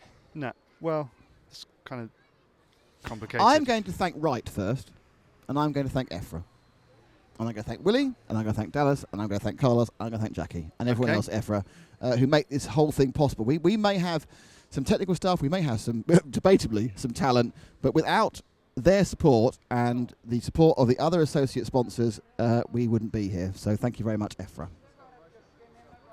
Now, We're also brought for the to you- broadcast sponsors. Yes, yes. We're also brought to you by Protoform. We're sponsored by Durango and the DETC 410. And we are powered and recharged for the final day by Thunder Power Racing. Which is Thank you, Jim. Thank you, Jim. This is a fantastic development to get somebody on board to fill that third space. And We're honoured. We Well, are they do- truly I think honoured. we're beyond on it, actually. I think Beyond it's honoured. Beyond on it. We did a little jig when we We jigged ourselves. we jigged when Thunder Mm. Power Racing came on board, didn't we? We did double G. And interestingly, Go on. there is still a slot or so available for the 1/10th Nitro event. No. There is a slot for a broadcast sponsor. In which category? Anything apart from bodies. Engines, chassis, what else they use? Petrol, nitro, sorry. Additives? Tyres, tyres, yeah. Control type. That's not a problem. Don't say additives. No. That causes a problem. Okay. Don't want to cause a problem. No. Should we add What some I've done, have people? you seen what I've done here? It's quite clever now. If you look down in the bottom right corner. A1 Volker win. So you know that's passed now. If you just tuned in, you've missed that. There is a But the problem. A2 Can I just say there's a problem with that? What, because it doesn't say who came second? No. and third? No. Go on. What happens if you're watching the live stream afterwards on record Oh, no. and you're trying to find where the start of the final is Yeah, and well, you get in the wrong place and you see the results? it's like the Formula One in that it's very hard not to find out. If you want to watch things afterwards, it is really hard Yes. If I you- think it's brilliant, by the way. but I'm just if you record playing Formula devil One on your VHS player and then rewind it and look at the screen, you might watch the cars going around the track backwards and see which one went over the line first backwards, and then you'll know who won. That's not how I do it. As you know, you were with me only a week ago as I was trying to avoid the result of the Hungarian Grand Prix. I was with you, And yes. there were big screens actually in the queue for the Ryanair flight, and I'm having to walk backwards and not see, so much so that it was a disaster with a bottle of vodka. There was a disaster. It didn't with a get bottle of drunk, vodka. it got broken. There is nothing more fun than taunting Nick with news from a Grand Prix. ongoing or completed Grand Prix when 'Cause- Nick is trying not to find out who Because won. let's say, you know how probably I'm not. I think it's How really immature do I strange. get? How snappy do I get when he starts like anything? This James said there's a car on fire. Don't tell me that! there's a car in 5, yes. On snow on fire, he said. Oh. Don't tell me, I don't know there's a car on fire. I don't know anything. I'll be waiting for a car to be on fire now. I think it's quite strange. It was my life for 7 years. Okay. You know, it's like saying, you know, would you like to hear news of an ex-girlfriend? Well, the same thing really, because you're not allowed to watch your ex-girlfriend still going at it many years later, whereas I can still watch What on F1. earth are you talking about now? Just, it's an analogy that's got out of hand, I'm afraid. Adam Talbot says, just give me the car and I'll make up the answers. No. We're making up the answers. No, we're not making up the answers. We're getting the proper answers, aren't we? It's going to be really scientific as well. Next up, we do actually need to induct some people to the group. Get him in there. And we're going to start with the one we talked about at breakfast. Okay. There is a guy... or who- lady. Let's click and find out something. He is she is. from Taiwan in Taipei, Okay. and they have sent us a request, and they're more than welcome. But their request is in Taiwanese characters. Yes. So it's, their name is in yeah, Taiwanese. it's straight line, straight line, straight line, straight line. Y over the top of those, little circle, and a kind of a bridge, and then vertical line, vertical line. Yeah. Anyway, to you. Thank you so much for joining. Hello, sir or madam, and we're really honoured to have you here. It's blank avatar. Oh, is the blank avatar set Yeah. gender-based? I believe so. I didn't know that. Well, there you go. You're in. Thank you. We can't mention you by name because we can't read Taiwanese. No. Yet. Or I at know all. Nick's going to night school. I am. Yes. The next person we're going to... I'm going for him just because he's got a really great name. Is Anthony Yes. Picnic Swift. I love that. Does that mean he just eats his outdoor food quickly? I love a Swift picnic. So do I. He's friends with Kevin Ebo. He's mates with East American. Or Canadian. He likes Toyota Supras. So he's got taste. A A man after Stu's heart. He does. Yes, I had a Toyota. Do you know I had a Toyota Supra? Yeah, turbo back in '95, black one. And he's got a Toyota Supra on his picture. Stu sounded really impressed then. He should be. His It's a long time opinion of ago. you has completely just changed. It's got worse. I don't know where Anthony Picnic Swift is. My guess is he is somewhere in the world. Anthony Picnic Swift, if you are still listening, please tell us where you are. Anthony, it's not really about that. What it's about is saying welcome to you and saying thank you because Thank you you. are part of the group now. You And- are essential. Our next inductee Yep, in this gap yep. is Mariano Barr. I feel like we need to pick up the pace a bit with these because we've got a Oh, lot. this is brilliant. Mariano's in Peru. Brilliant. That is fantastic. That's a new country as far as we know for our group. Mariano Barr from Peru. Who came from Peru? Paddington Bear. Excellent. What did Paddington Bear like? Marmalade. Excellent. Oh, Mariano, you are Mariano. beyond welcome. That's amazing. Thank you, Mariano. Thanks for deciding to join Our us. final inductee, no, we won't do is Daryl Harrison wants to join, Yeah. and I'm guessing he's from Australia. Why? I think Daryl's often come from Australia. No. He actually is from Carolina. North no, Carolina. no, he's not from Alabama. He lives in Dothan, Alabama. Brilliant. You're more than welcome. He is. We don't know what he looked like. He does he has some sort of Scrapaholics electronics recycling. Good idea. Good idea. Very No economic. recycling with Thunder Power. All brand new, good quality stuff. Okay. And now we have it's a girl, Maria Strilovka. Hey, Maria. She lives in Moscow in Russia. I'm not sure. I'm not sure this is a genuine RC racer. Oh no, hang on. She shared a link about the RC8T. I think she's just really... I think she's in the calendar, that's for Goodness sure. me. Marina, you are more than welcome, but I'm probably never going to be allowed to look at this page again. Good Lord. Hello, Maria. Hello. Can we come to... No, Can we friend I'm request? I'm getting married this year. I can't say that. Okay. So Maria's definitely in, and possibly in the calendar for every single month. So we're about to start the second round of finals. Oh, is that still recording? Thanks. Did you speak to her? Did you see Elliot? Yeah, Rick told him his dad to get out of his chair in rather than a brook. So we got a bit crushed. Okay. So hello to everyone who is watching us on the stream. Margaret, you have the 3DX events around the world. You could cover those. We could cover those again. Can you race helicopters? Anyway, the final's about to start. It is, and I need to go back to the timing. And I can tell you, in the first round of this final, the race was won by car 1, Fernando Cordero, and car 2 of Pedro Jose Mauro was second. Car 6 was third of Wojciech Radwanski, and car 5 was fourth of Rodrigo Antonio Ferreira.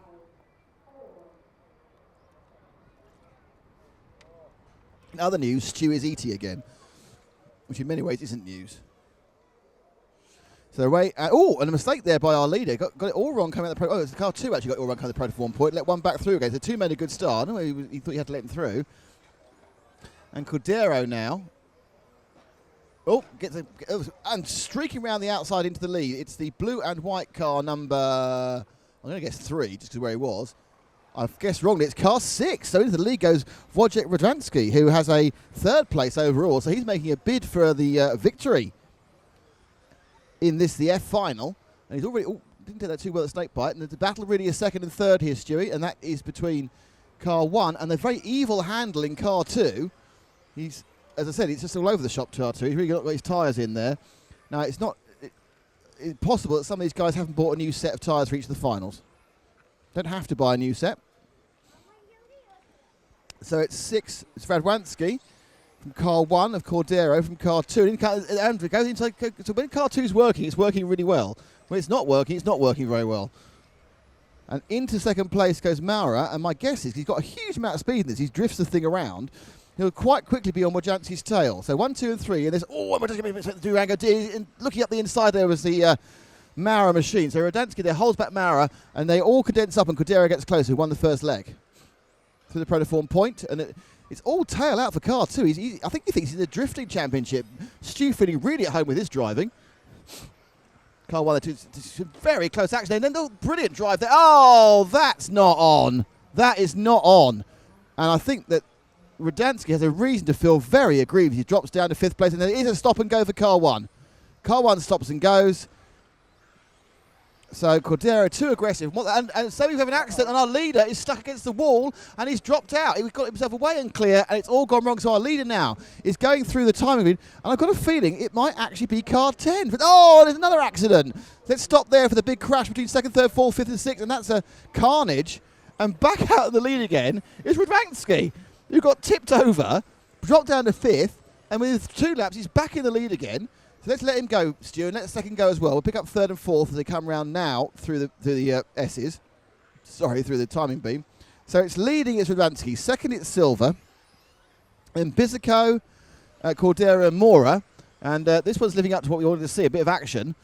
There's a 4 machine now is being rapidly reeled in from 2nd place. So it's 4 from 1. And they're going round. Oh, my God, he almost invited him past there. I think number 4 said, go on after you. I think he was worried he was going to get hit. Said, oh, you can pass me. Now we've got the crazy and wild team getting back together again, because car 2, who really has the fastest car, but an inability. Oh, and there goes car 1 out again. So it's now 2nd and 3rd is between 4 and 2. Do you think 4 will invite 2 through? I think there'll be a similar situation where Silva says, no, Maura, in you come, he's done it. No, Maura's crashed. So Silva still holds on to Maura. Maura went up the inside there at the snake bite. Up Thunder Power, through the photo 4 point. Away, Radwanski's away and being quite sensible. But 4 and 2, super fast Maura and super stable Silva. Having a bit of a laugh. So Silva now through protoform, Maura following him around. Ooh, okay. Suddenly he's calmed down. don't know whether he's suddenly his peels have kicked in or something. But oh no, a little bit. So are we going to see a bit of a do or die move now? 3.5 minutes, 3:40 gone. 1 minute 20 to go. Very entertaining first 3.5 minutes, I thought. And now we have the battle here for second place between car 4 of Pedro Canastra Silva and car 2 of Pedro Jose Monera. And they've all calmed down for a bit. I can't believe he's going to stay this way because I can't believe that Mora's not going to really go for it. He's getting a bit closer now. Coming up the power straight through Parasol. Round the Durango D. That was where Silva made it. Oh, he's in it again. Then at second place. He just a little clip in, he pops round. And actually, by just hanging around and waiting for a mistake, Mora picks up her place. And into second place overall.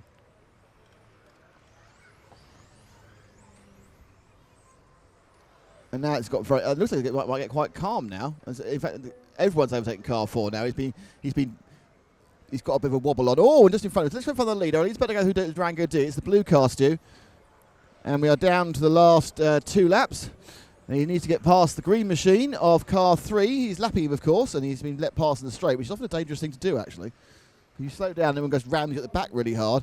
So Rolancy, after being viciously tipped over after about 5 laps, a lap later, he was back in the lead again due to, I can only say, the ineptitude of the rest of the drivers. Car 2 and car 1 have got back together again, which could be interesting, but we actually now finished the race. And car 1 makes a mistake and drops a position on the last thing. For some reason, 3 won't overtake him. So, this one's definitely going to a third round as Wajanski gets a very deserved win in car 6. In second place, it was car 2 again. So he leads on points, I mean second in points. And in third place, it was Cordero. So they all actually have 4 points at the moment. So they're all absolutely even in the F final.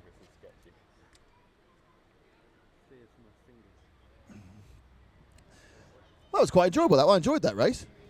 That was all over the shop. I'm not sure all over the shop is what we should really going for, but it was all over the shop. Lukey saying, hey, Nick and Matt. Hi, Lukey from Australia. It's all right. Nick Ing, Dana Grinford is watching for very, very wet Cornwall. He was go out bashing with his large-scale off-roads. Michael Huggis, what's your email again? I found the contact for the governing body of the flight people. We are info@rcracingtv.net. Perfect. Thank you. And Belgium, someone's written. Carnsby just written the word Belgium randomly. we like a bit of random Belgiumness. Well, all of you, because about 40 if you decide to go away after the main final. I actually just saw a real cracking bit of racing there. That was the most enjoyable so far, wasn't it, Stu? Definitely the most entertaining. Nothing like some crazy bottomed racing. And both my co-presenters have gone straight onto their phones. It's like I'm in a teenager's bedroom. Except this one's running the show. Ah, well, hang on. We're on the show from the phone. Blimey, gets better as it goes.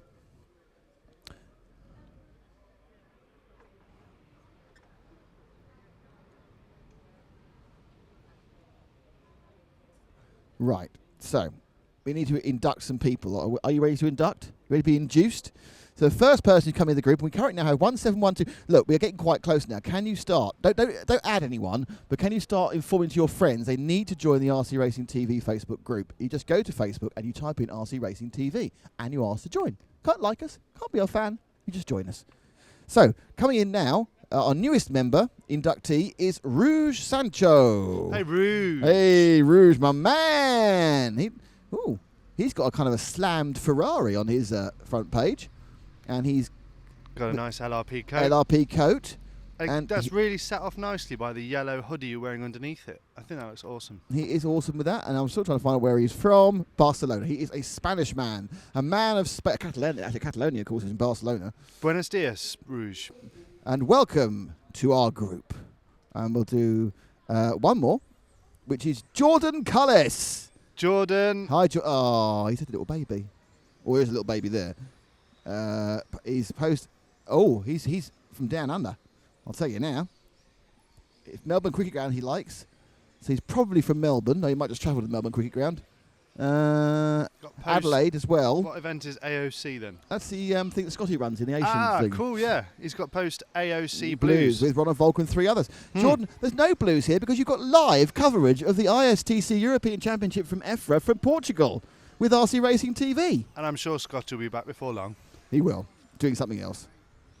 You are in, Jordan. Now, Edward Pickering, who's been talking to us the entire time from Japan, Right. has decided to join the group finally. Edward, that's brilliant that we've finally passed your test.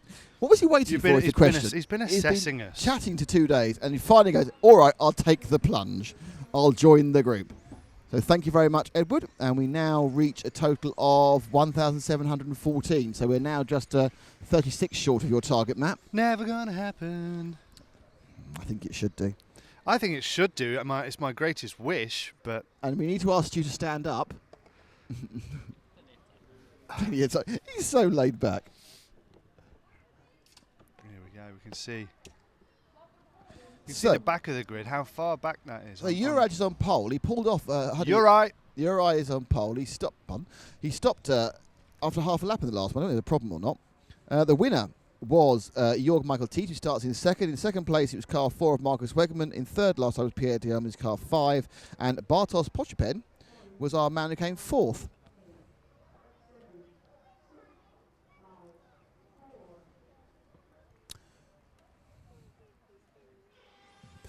A tentative start again from Uri, but he's managed to stay in front of Tiet. And will he carry on? He will. Okay, so it's Hoodie leading. So we've got Tiet and the car 5 of Delorme all over him, and Tiet comes at the inside, slips in in the EFRA, and that was Delorme actually comes through from 5 into the lead. Great driving by the Frenchman. So away goes Delorme with Hoodie in second. In third place, it is the Estonian Tiet, and in fourth, another white car, Webber. So we've got 3 white cars in the first 4. That's not confusing. A lot of these cars looking very tail happy this morning. We get towards lunchtime. Whether it's because they're actually not using new sets of tyres anymore, because it's lower finals, you might think, oh, I'm not going to invest the money in the tyres. So the battle is for second place, and it's between Hoodie and Tiet, and then to lesser extent Wegman, as they all look for second, third, and fourth. Hoodie, a no score in the first round. He pulled away after the first lap, must have had an accident. But now kind of confidently driving the X-ray machine. It's quite good. I just happen to know he's driving an X-ray, Matt. It's easy to work out. Good. Still. Thank you. And Matt, concentrate on the camera. Oh, just got the inside there. Tiet looked to get the inside there. And they're going onto the back straight. And they come around the timing loop and through the snake bite round the protoform point. Up the Thunder Power straight. Hard left into Parasol. And Hoodie misses that. But he manages to come back in time to stop Tiet from getting inside. Tiet being very, very clean in his attempt to get past. So the Serpent driver from Estonia. Oh, he came then. So let's keep back a car there, Matt. Hoodie's happily away.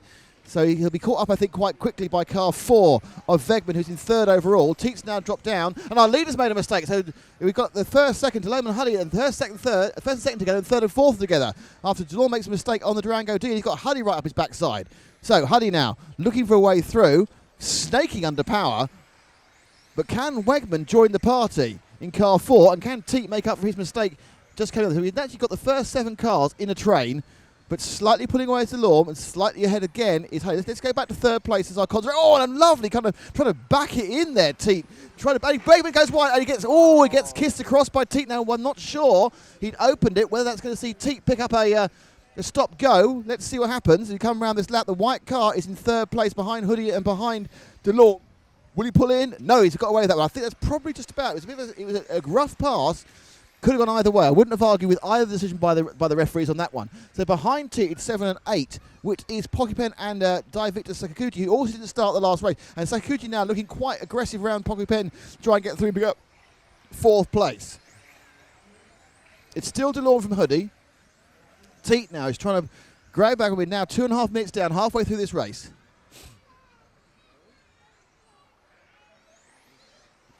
Tiet was called for a stop go. And he took him an extra lap to do it. So he got a stop though for that pass on car 4 of Wegman, and instantly comes out behind Wegman. So the battle now looks to be more between second, third, and fourth, and more between third and fourth and second. So it's the yellow car 7 and the orange car 8 who are our concentration points, and the light orange car 9 in this playing body colour shell battle. Still leading Delorme, still second is Hoodie, still third is Pochupen, and it's Sakaguchi in 8 and Malvero in 9. So now, second place is beginning to catch up Hoodie. So the battle really is the 1 and the 7. Hoodie now about to go on the main straight. He's got a back marker in front of him. I think might be affecting it, putting him off slightly. And the back marker goes wide. Lets one car through. He's let another one through the platform. Good driving by number 9 there. Let them both through. Though Hoodie got through slightly cleaner and managed to gain through to go through Duran D. And it's put a battle now raging for third between 7 and 8 again. So it's still Podium and Sakaguchi who are pushing hard for this third place. Long way away is Pierre Delorme, despite a mistake. He's got a couple of second lead. Teat stopped after his stop-go penalties, so there's no point carrying on, he thinks. It settles down again because 7's made a mistake and dropped back 2 places. And away they go. So the battle now is second and third with a minute and a bit to go. Hoodie now is going to feel the effort and the wrath of car 8 of Sakaguchi, who's both these drivers actually will finish their first race. They both non-finished the first one of these E-finals. Now, can Sakaguchi find enough pace to get Hoodie? Hoodie not doing anything spectacular. He's just turning laps. He's almost on a qualifying run. The car, he's asking it to do a lot. It's snaking under braking. He's trying to turn it. A couple of double bites into the corner. So they go around the EFRA E and down the straight. There'll be 2 more laps after this. And will Sakaguchi be able to get close enough to make a move as they go around Parasol? No, he lost a bit of time there. Looks like Hoodie now just concentrate on driving lines. See if he can consolidate the second place. Delorme, long enough away now to be happy with first.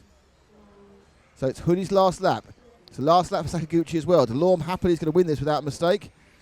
And it looks very much like Hoodie's going to pick up second. Sakaguchi is close as he can get. Made up, he's 7 places behind on the grid. He's caught up and Delorme does take the win. Hoodie second. And car number 8 of Sakaguchi is in third. So that means that Delorme is sort of ahead-ish. But that's a real mixture up there because no one who did well before, apart from Delorme, did well in the second one. And in 4th place was Maxime Favel from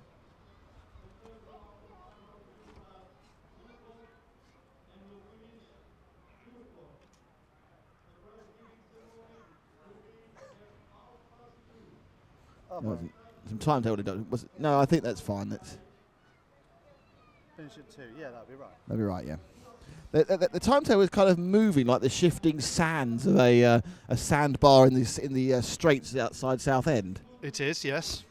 Which I'm not sure is a good or a bad thing, really. Oh, but are you on an oil drum alert? Yes, oil drum alert. I have an oil drum for you. Good. And people who listened yesterday will know what it's about. Much as people who listened yesterday will know what the calendar's about. Yes. So it pays Barty and it Bay are pays still January. to for now. Well, yeah, we'll still give it a bit more thought. It pays to listen from the day we turn up. No, from the second day. Well, just pays to listen as much as you can. Yeah. And then be forgiving for the first day. Yeah, the first 3 hours I really wouldn't take that. Yeah. I thought we finally woke up in time for the opening ceremony. But We the did, yes. first bit was a little, what's the word for it? Lackluster. Crotchety? It wasn't Creaky? crusty. No. No. I'm not taking crusty. Regards to tyres, Yes, we have. Mr. Maggot has been on the line. Has he? The theory is, and I think he could be right. You sign up for the event, you get the number of tyres you get. Right. However, the low final drivers only get 1 set for the finals, whereas the A finalists get a set for each final. That's why it's going to get more and more funny throughout the day to watch them As they run out of grip. So Excellent. Drift Championships coming up in round 3. Brilliant. Thank Thanks, you, Ollie. Ollie. Thank you, Ollie.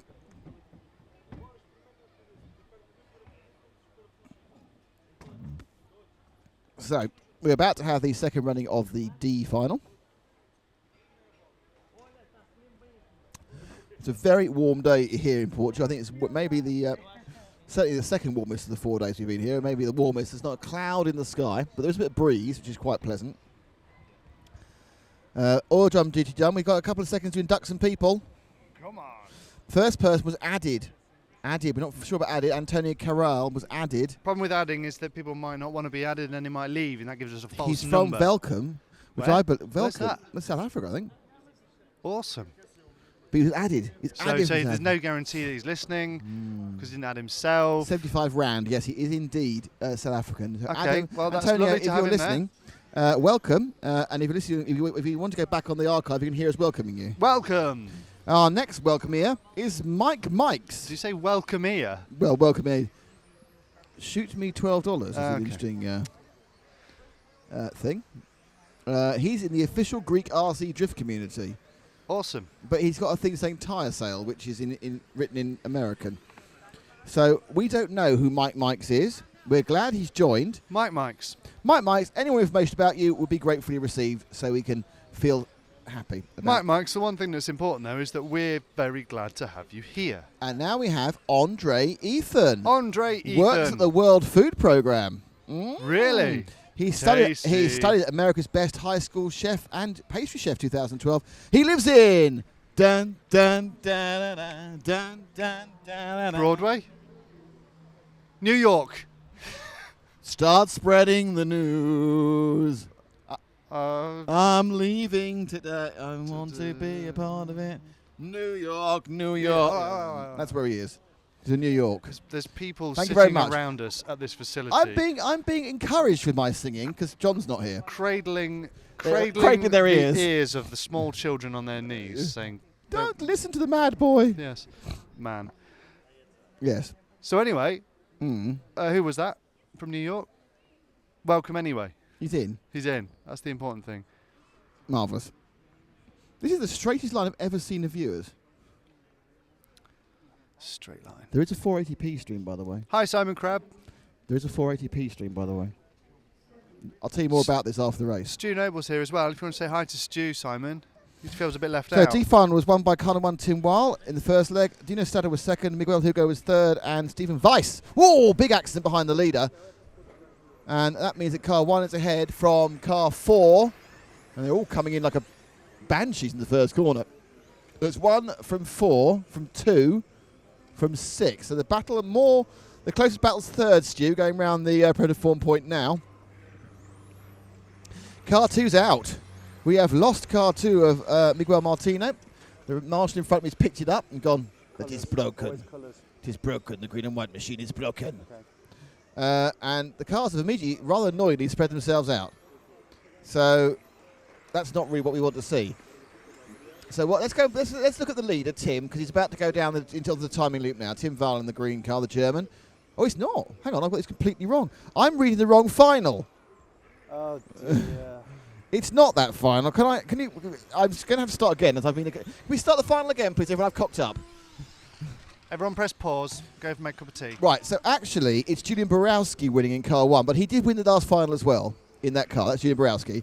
In second, it's car 4 of Maxime Fravel, who came nowhere in the last one. And in third, it's Herder Silva, and then Jeremy Limoges, Miko Tempola, and Jose Carlos Mesquita Paquito.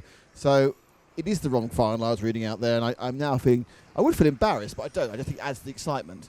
And as Stu follows the succession of 3 cars running across into the EFRA and down the back straight, they're becoming the timing screen now. I think it starts with car 8, so it's Limoges from Tepanaja from Paquito, and that is your 4th, 5th, and 6th. As on his backside has gone the 5 machine of Silva.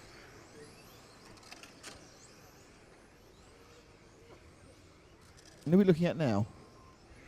We're kind of wondering, aren't we? Tell us. Let's all look. Let's look at the yellow, red, and blue car about to come around the parasol now. That's car 7. Car 7 of Mesquita Paquito, who's got a very scrapey body. Ahead of him is car 0. Behind him is car 0 of Vogel. And these are people who are Vogeling for 4th and 5th. That's Madonna. Vogel. Dun, dun, dun, dun. Vogel. So Paquito, oh dear. Someone's going to, if this was indoors, someone would be told to trim their body shell. You're ruining my carpet with your body shell. But it's not, it's outdoors, and tarmac beats Lexan. Even fantastically produced Lexan by Protoform. So Paquito there is holding off Vogel. So far in the lead, it doesn't matter, is Borowski. So far in second, it's Fravel. So far in third, it's Limoges. And then this top battle now going through the parasol, which actually isn't really a battle at all because car 7 has pulled away. So after the excitement of the last race, we're all having a bit of a chance to get a cup of coffee and relax. Matt's ticking away, cutting our 3 live cameras, but you come to see this on TV. Now you'll have more shots, sometimes different shots due to the amount of things we haven't pressed, but you know. And in they go.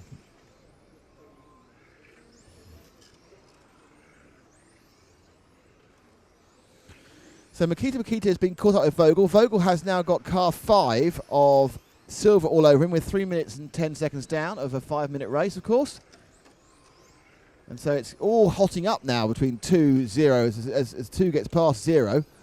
And now number 2 is who is, of course, 2, is it 2? Yeah, that's number. Yeah, it is 2 on 7. So it is very much. It's not 2, is it? It's 5. You blind fool.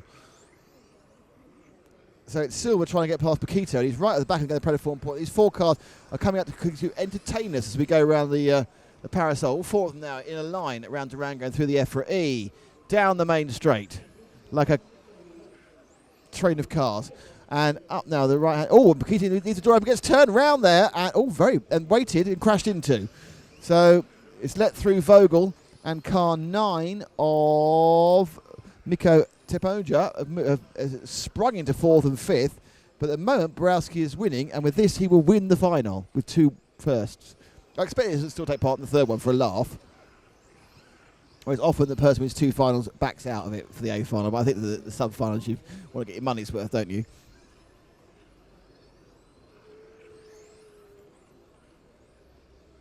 Down to the last couple of laps, another bit of coming together there. So let's first pick up Limoges for his victory run now. He's going round Parasol and about to go round the Durango D. All sorts of cars are pulled off. I'm not quite sure why. The tyres have exploded, I don't know. Down they go. Oh no, one more lap. He didn't quite make it. So Limoges will have a complete victory lap for himself. As I say, I am the man who won the D final. In the world of European D finals, there is no one better than me, Julian Borowski. Pretty good. So Borowski wins and takes with it the overall result of the D final. In second, it's car number 4 of Favrel. In third, it's Jeremy Limoges in car number 8, which he did last time. 2 thirds now for Jeremy. And in fourth, it is Mosquito Paquita. And Matt's disappeared somewhere. He's left me. Left me all alone in charge of a microphone, which is always dangerous. Now, the next final will be the C final. I kind of preempted that. I kind of gave you an exciting preemptation of the C final. Everything just got a little bit exciting, really.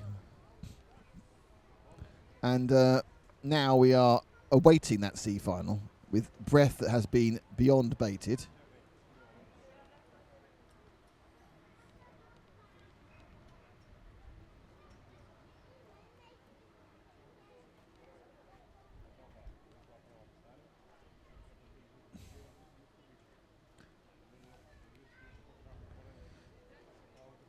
Dean Shearing has been watching, saying hello. He's been watching for 2 days on his iPad. Do you know you can watch YouTube on an iPad? Because Dean Shearing's been doing it for 2 days. Good Lord. One of our esteemed people, who actually is an AV specialist, is convinced you can't watch it on an iPad, mainly because he hasn't upgraded the software for, 2 years? Rustic iPad. Yes, it's made out of twine, cotton reels, and a piece of glass from Everest double glazing. Hello from Glasgow. From Eric Borley. Hello, Eric Borley. Hello. Top of the morning to you. Hi all. Hey Marco, taking time out from VRC? Question mark. Marco who? Is that Marco? It must be one of the people in the races earlier. I can't see a Marco. But I basically put something else on the screen. Oh, Marco Hugis must do live art, must do VRC. I see. They're talking among themselves now. That's the idea. Well, as long as they talk behind our backs, it's fine. So we're about to have the C final. We'll induct 2 people for the C final. Okay. Let's induce someone. It's the all the done thing now. And the first person we're inducing is Stefan Pirer. Hey, Stefan. Go, Stefan. And is he from France? Hoodie Racing Arena. It's hard to tell. Oh. Is he German? I'm going to go with German. A lot of German language but on he there. could be Swiss German, or he could be Austrian, or, the small parts of Czechoslovakia, I think, could be German as well. Could be anything, really. Yeah. Anyone's allowed to speak German, so it's really hard It's to tell. a no ban on talking German. No. Now, the next person is Munich Roland, who I think could well be German. Okay, Munich. Let's see if we're right. He's writing in German, which is good. I think he's been to America recently. Lucky guy. but we haven't got any official confirmation of his resident status in the fatherland. He's somewhere in the world. And his background picture are the lights of a car. Hopefully, I think it's a Ferrari, and he doesn't seem to realise that all our fans have Lamborghinis on their background pictures. Generally, it's the Lamborghini that they go for. Lamborghini. But maybe he's bucking the trend. He is bucking a trend indeed, and in he goes. Thank you indeed. Oh no, I pressed the wrong button. We'll go to see him again now. Should we give Munich a job on within the group? I think he could be official moody photographer for cars with their lights on. Yes, okay. It's a specific job, obviously. Yeah, you can be the official photographer. Did you go and turn some cameras on record over there, or are we just... I was replacing batteries. Unfortunately, that camera over there is not powered by Thunder Power Racing. Did it go flat?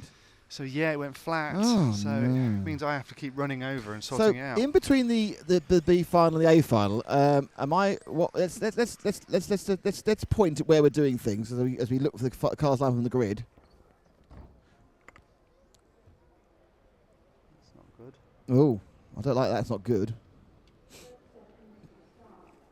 Very worried by that's not good coming from my feet there. I like to hear good, not that's not good. So it's Tim Val in 1, Alexander Rett starting 2, Dino Stadler in 3, Cyril Dye in 4, Miguel Hugo in 5, Thomas Pumpler in 6, Francesco Martini in 7, Jose Alberto Carvalho in 8, Stephen Weiss in 9, and Merrick Sherney in 10.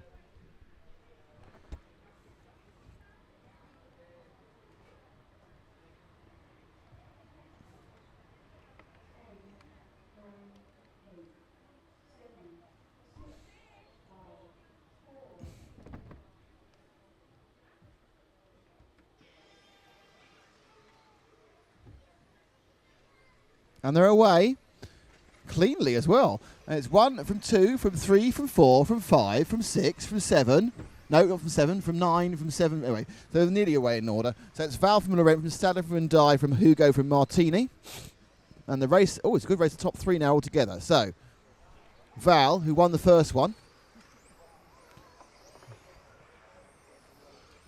leads from Laurent, who didn't get anything, didn't do very well. And in third, it is Dino Stadler, who came second last time round. So Laurent needs to get past Val. Val gets a second win. He's won this final. We'll have to go to lap of honour. Or several laps of honour, obviously. As they go through the Protoform point, turning into Thunder Power straight into Parasol. Round the Durango D and into the EFRA E. So Laurent putting severe pressure on Val here.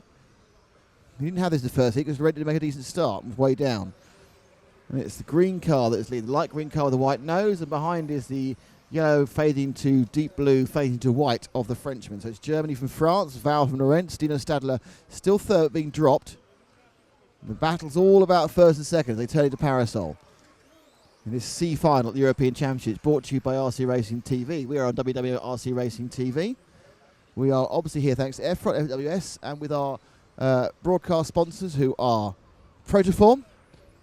They are also Team Durango, and Durango DTC 410, 410.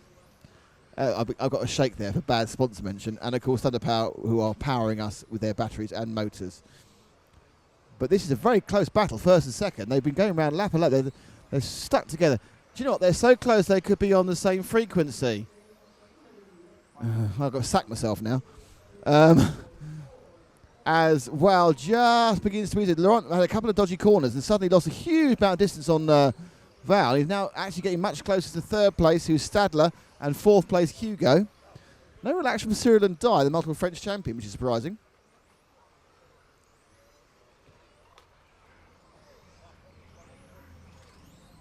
So let's look at second and third more. We may already be doing that. The orange and white machine is in second. No, it's not. It's the blue and the yellow machine which is in second, and the orange and white machine is in third. So that is Laurent from Stadler. Laurent no finish the first one, but about a while with just over halfway down in this race is on his way to becoming the C final winner with 2 wins. But there's many a slip to his cup and lip, as my mother likes to say. Not sure why she likes to say that. And number 8 moves where he lets him to again. In fact, no, give Laurent his due. He's actually started to stick back up and get close to Val again.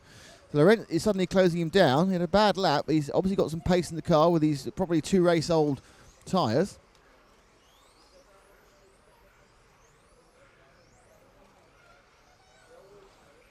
Last lap was a gain of 4/10 for Laurent, but this one looks a little bit more even. And we have 1 minute and 50 seconds to go. Indeed it was. Laurent did a very, very good lap 2 laps ago, and this last lap was the same pace. He needs to do a couple more very good laps, and he'll be on Val's tail. They come off the line.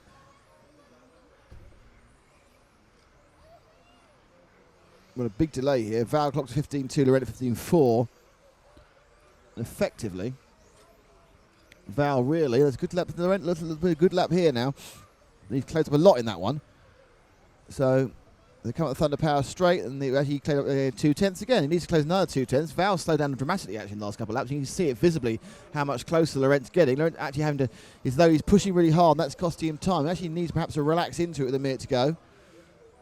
And he may get a chance at Val, who just relaxes and drives his normal race. Theoretically, because he didn't do the whole of the last race, he's running the same tyres, he'd been looking slightly better off on rubber than will our leader Val. But again, Tim keeps a good, consistent pace.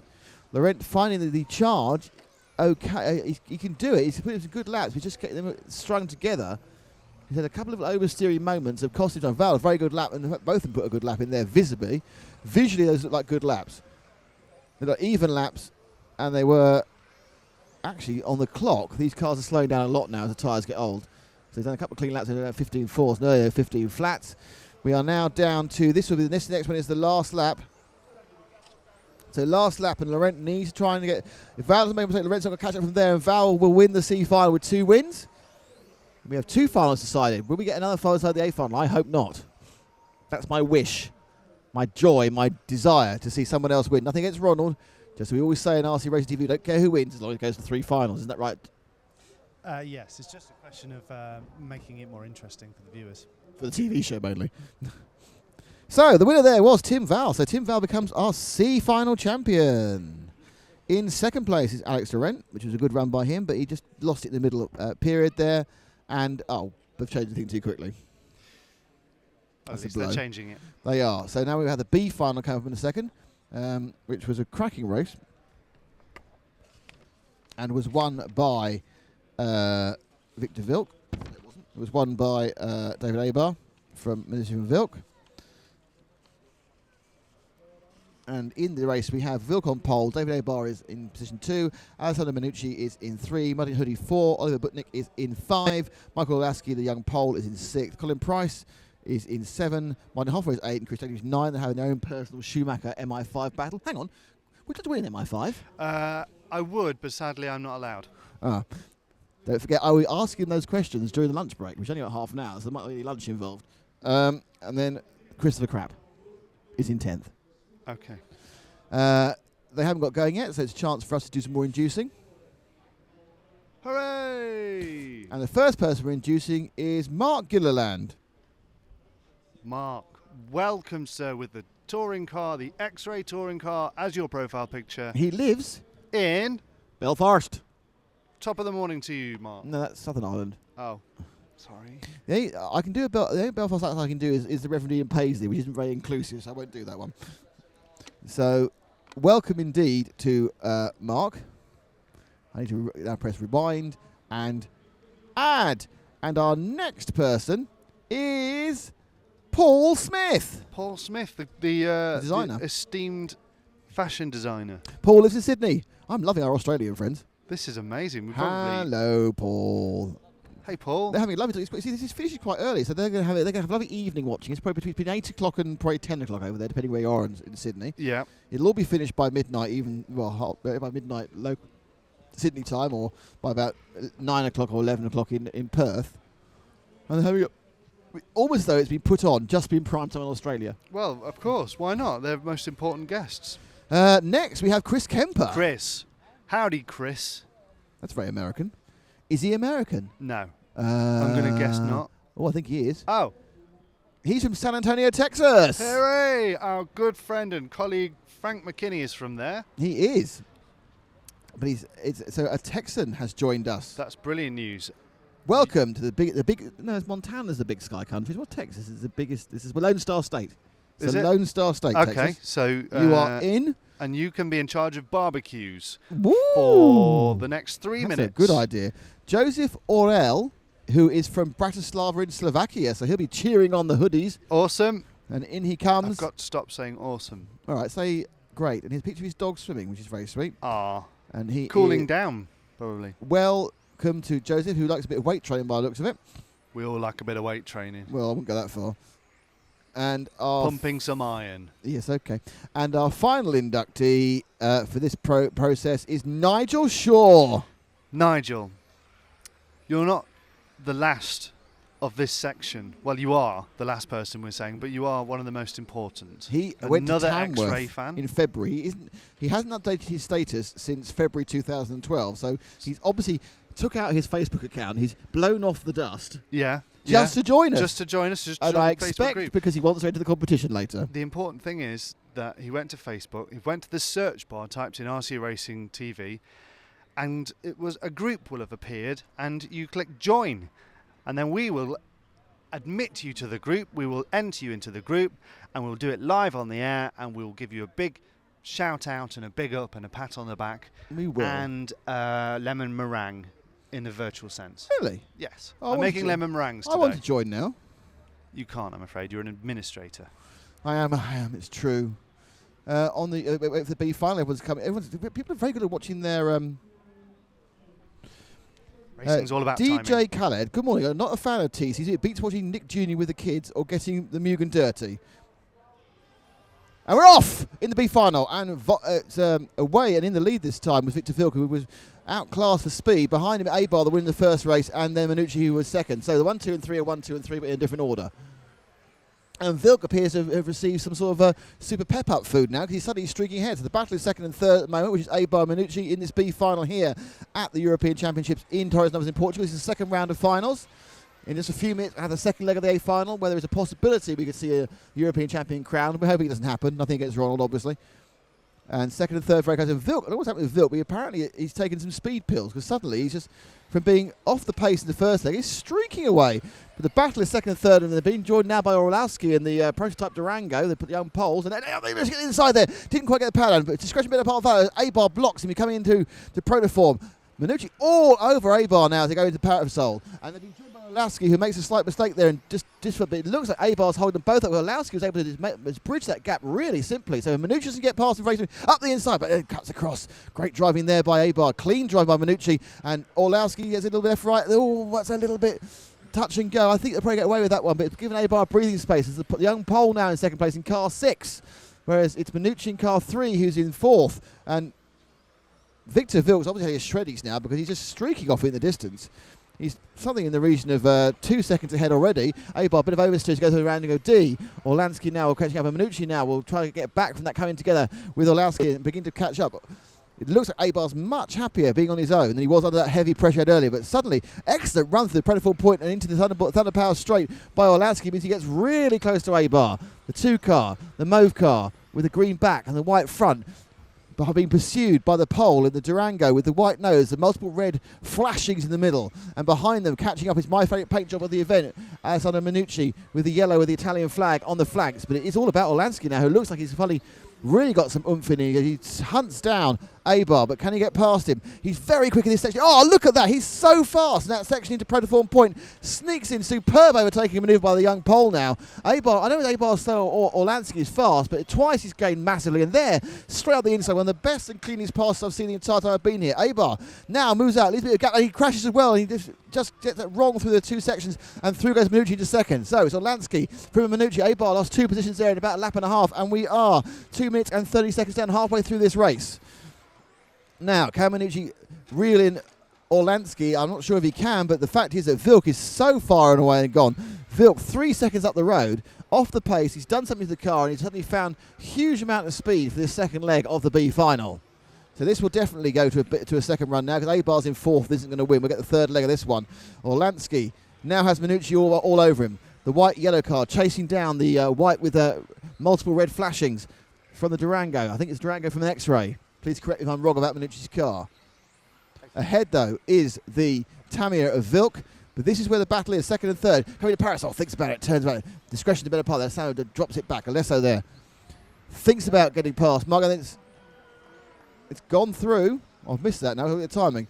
There's a mistake from Olansky there. Sorry, I was looking at the timing. And you saw it on the screen. Yeah. And suddenly Olansky now is being swallowed up by A-Bar. Now, I think he's got the speed at 3 minutes 30, a minute and a half to go to catch back up again, Olansky. But has he got the... or can Alesso push through? But A-Bar, these two stay back together. Olansky looking quite good because he drove there tightly in the Parasol. He's very fast going through some of the tighter corners. Certainly, let's see how... Let's watch him now. Can Olansky make up significant time through Protoform Point and again? No, he just overshot that one. But now he was quick again through Parasol last time, looking good. Braking the whole thing, squirming under braking. As 4 wheels lock as the electronics effectively reversed to give as much back EMF as possible, so that turning over the motor becomes very difficult, and that locks those all 4 wheels or slows them down and gets a braking effect. But Alesso now has relaxed into the second place really well. And A-Bar now getting to pressure Olansky as we're down to the final minute. There's a problem there as A-Bar crashes that, but takes that away, and so a little minor mistake has given a bit of breathing for Olansky for third place. Vilk is cruising through the traffic as we go down to about 30 seconds to go. And we look down second, third, and we're not showing Phil for any other reason that he's miles ahead. And these two could have a possibility of some sort of battle as we go into the final lap. I think indeed it will be. This will be their last lap. But one. There's going to be one more lap after this one. Alesso looks particularly good there. So Vilk has done a particularly good job there. Just sprinted off, and you would say he's the running favourite to do it again in the next round. Whatever he did over the race, when he got his head in gear or what, he looks like the Victor Vilk, who was, of course, the Reedy Race of Champions winner. Vilk wins. Second to Minucci, and third to Orlaski. So it's one. Am I doing the... Yeah, you do. So it is one from Vilk wins that one. In second place, it is Minucci. And in third place, it's Orlansky. And I am going to take you on a trip to the rostrum. No, I'm not. I'm going to take you a trip to my paper's been blown away, because I need to turn the camera on. So we're back in a few seconds with the A final.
So cameras are set. We are ready for the second round, or second leg of the A final.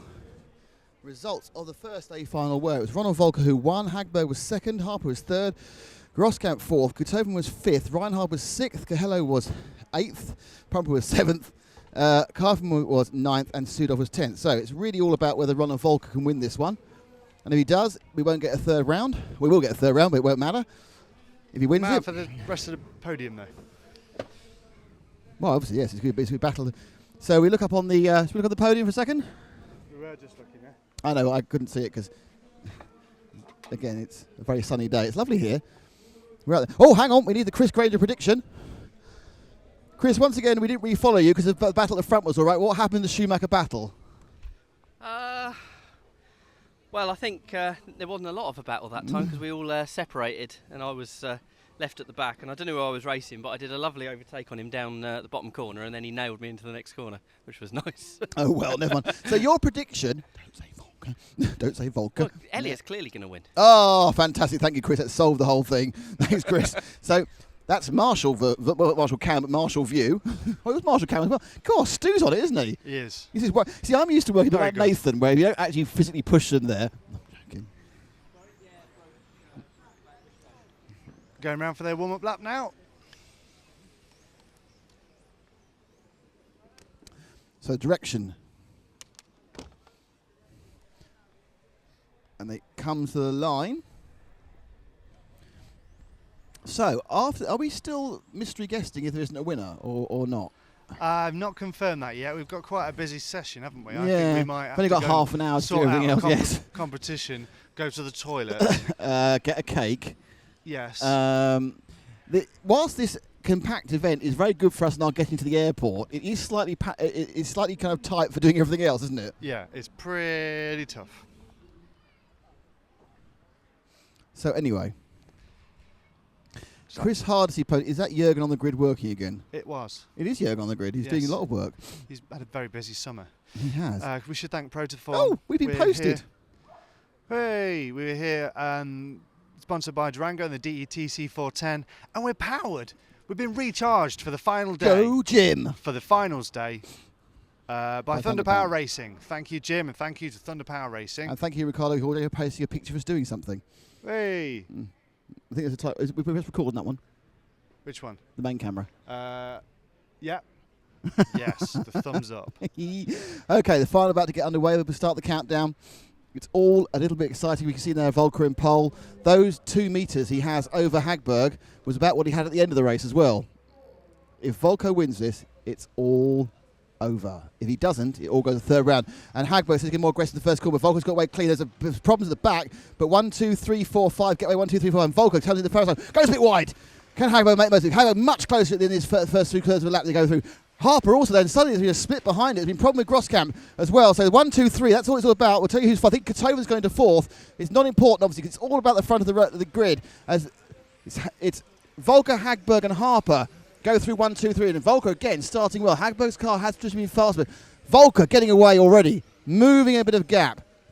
It is Kutovan in 4th. It's Sudolf in 5th at the back, and Kahalo in 6th. Big scramble at the back of the race, which we didn't see, but we'll see on the cameras on the TV show. Anyway, so Volker and the Yokomo is leading the X-Ray of Hagberg with the Durango, the new prototype Durango of Harper in 3rd. And if anything, there's much more action happening between Harper and Hagberg than there is between Volker, who's comfortably ahead now by 0.8 of a second. And Hagberg is getting pressure from Harper, which is good for Harper, but for Hagberg, it means he can't concentrate quite so much on what he's trying to do to Volker. Volker is away with a comfortable 4-meter lead. And in this sort of competition, this sort of standard, that's a comfortable lead. Me, I need about 3.5 straights to have a chance of winning a race. But here, I'm a couple of meters ahead, I'm fine. So that last lap, it was slightly quicker. 100th of a second faster was Hagberg than Volker. And we are 1 minute and 25 seconds down of a 5-minute race. Harper himself was actually 7,000 seconds faster than Hagberg. These guys are absolutely on it and absolutely running at the same speed.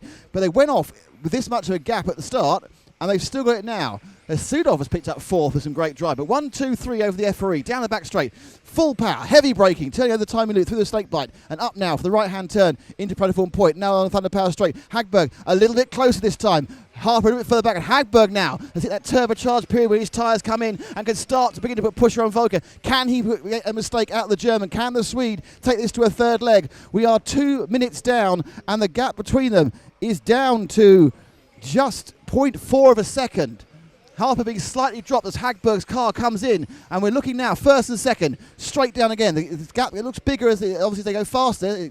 You see that in Formula 1 as they power away out corners. But you come the parasol now, they're really close. Great break and turn there from Hagberg, but Volker seems to have it all controlled. But Volker really is literally half a mistake from losing his position.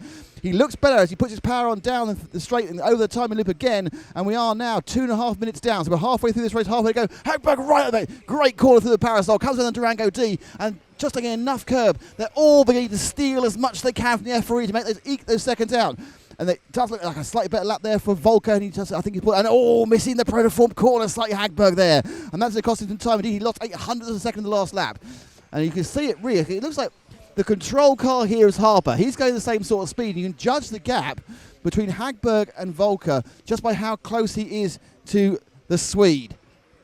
Volker getting close to a European champion. He is now within 2 minutes of becoming European champion, but he's also in 2 minutes of a disaster.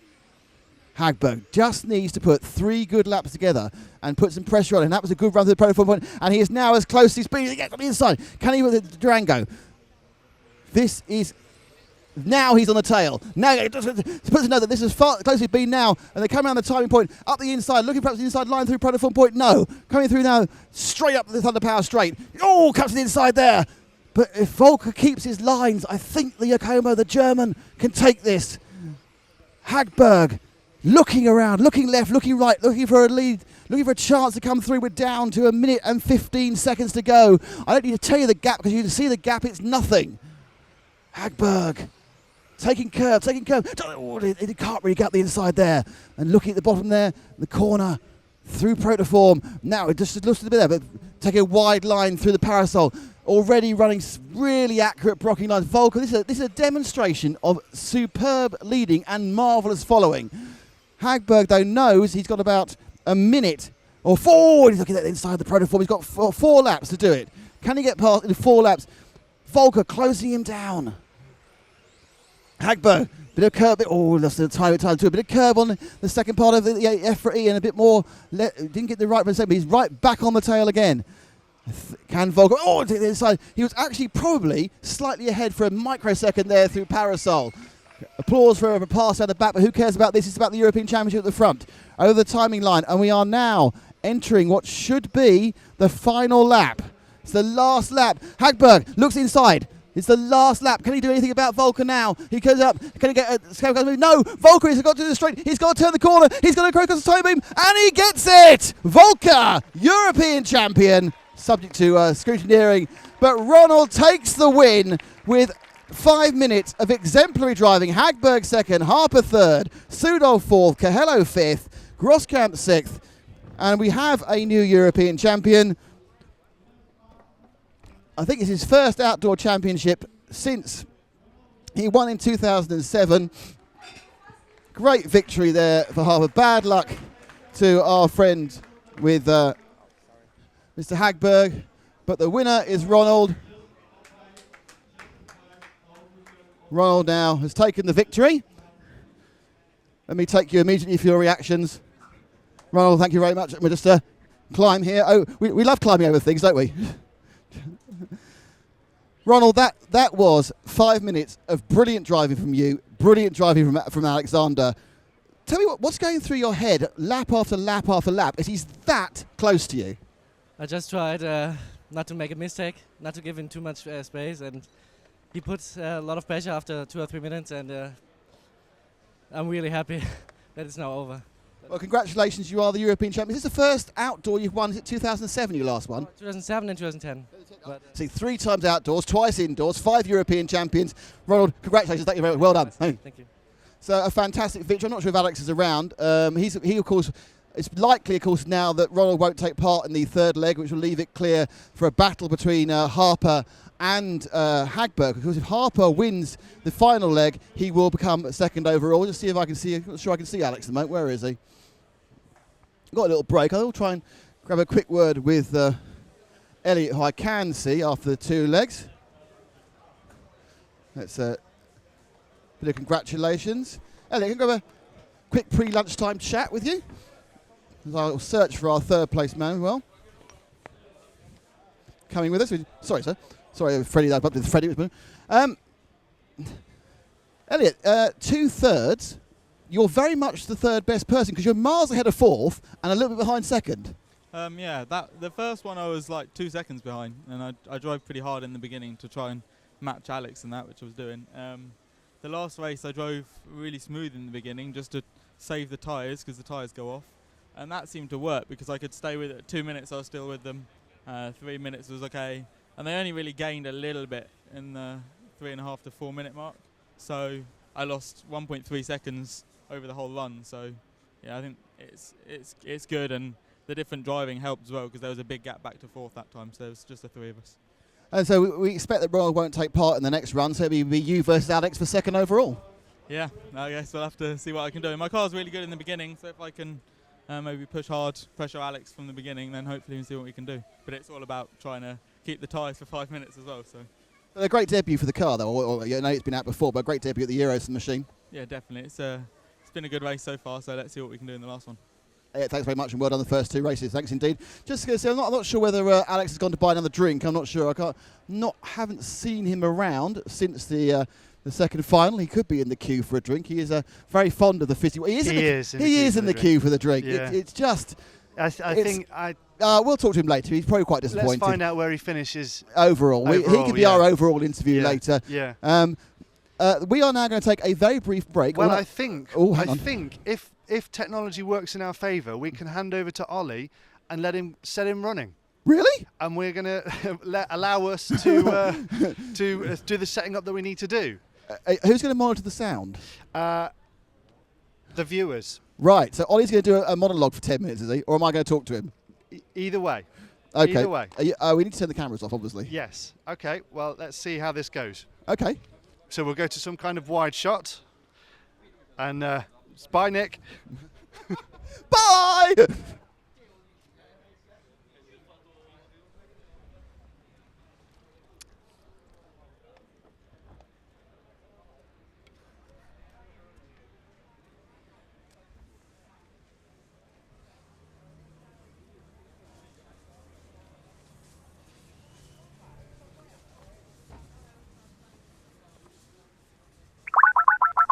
There we go.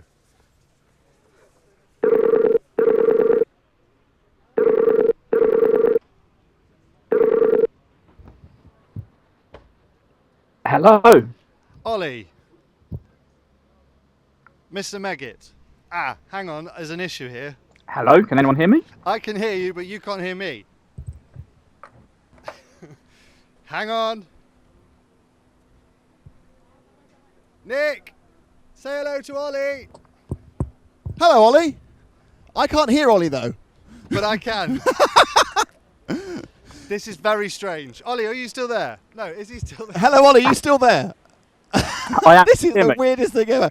Ollie, I can't hear your answer, so I'm going to ask you for your, what you've taken so far from those 2A finals, and also some of the other finals you've been watching as well. Okay. Well, I guess that second final there was an absolutely great race between Volker and Hagberg. It was some classic touring car racing. There wasn't the overtaking and the passing that you might want to be seeing, but brilliant stuff nonetheless. And to have Hagberg just inches from his rear bumper for the whole 5 minutes was some absolute spectacular driving from Ronald. Didn't buckle under the pressure, didn't make any mistakes, and just kept it on the track, kept it going. Also, I think needs to note how well Elliott did in that one as well. I mean, he was 2 meters behind on the starting grid, and he stuck around about 2 meters behind the Perelon for the entire 5 minutes as well. So a great drive there from Elliott from third on the grid to finish third in that final. And like you say, now if Ronald sits out the last leg, we could have a great battle between Hagberg and between Elliott in that final leg of the A final, which is coming up a little bit later on. I think as far as we keep saying we don't care who wins as long as it goes to 3 finals. It's not going to go to 3 finals, but that was as close as it can get to being hellishly exciting. Well, absolutely. I think that was a very exciting race. I mean, we saw, for example, at the World Championships last year in Holland, there was the overtaking move of Groskamp on the last lap of the first A final, but the other finals we saw, if you like, a high-speed freight train running around the track for 5 minutes, and everyone just making sure they kept their cool and hit their lines every single time. One small mistake would have been all it would have taken for either of them to end up off of the track or dropping a place, dropping down to third. Even I think Elliott would have been able to get past as well. So it's not the overtaking that people might want to be seeing, but racing isn't always about the overtaking. It's about keeping out in front if you need to, or keeping the pressure on if you're in second place, and that's exactly what we saw in that second A final there. There was a little bit of a talk this morning over some comments made about the reputation of the two drivers, 1 and 2, over Volker and Hagberg, and the passing that we've seen from them before. And I think there was some comments that came from that it was slightly a regrettable comment, although a lot of people will agree that there is a bit of a reputation there. Do you think that Hagberg had that in his mind, that he wanted to really make sure that this was super clean if he was to get past? Are you suggesting that in the past there may have been some robust moves from either of them in the past? I'm trying to be as impartial and on the fence as I can. but as always. But I think to a degree, maybe he was aware that this has to be clean if he is to get past, because it would have really, I think it would have been a bit of a storm if there'd Absolutely, been I a bad think- pass.